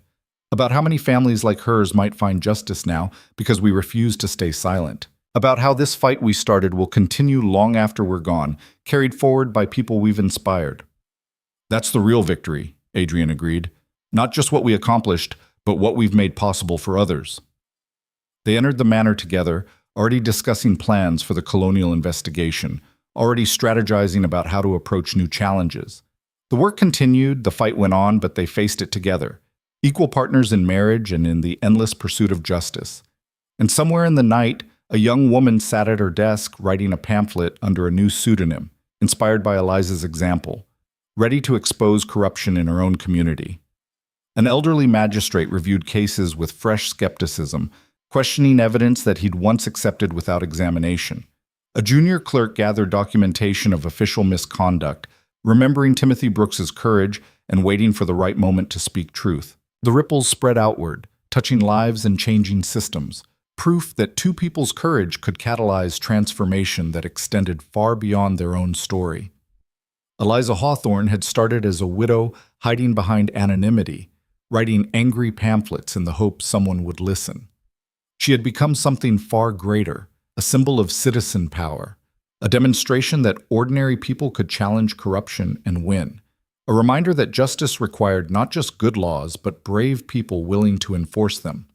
And as she settled into her study that evening, preparing to draft the opening testimony for their new investigation, Eliza smiled with the fierce satisfaction of someone who had found her true calling. The work would never end. The fight would continue as long as power existed to be abused. But she wasn't fighting alone anymore. She had a partner, a purpose, and proof that courage mattered, that one person standing for truth could inspire thousands more, that exposing corruption was possible, that the arc of justice could be bent toward fairness through persistence and integrity. The widow's gambit had succeeded beyond her wildest dreams, and the game, the endless, necessary fight for accountability and justice, had only just begun.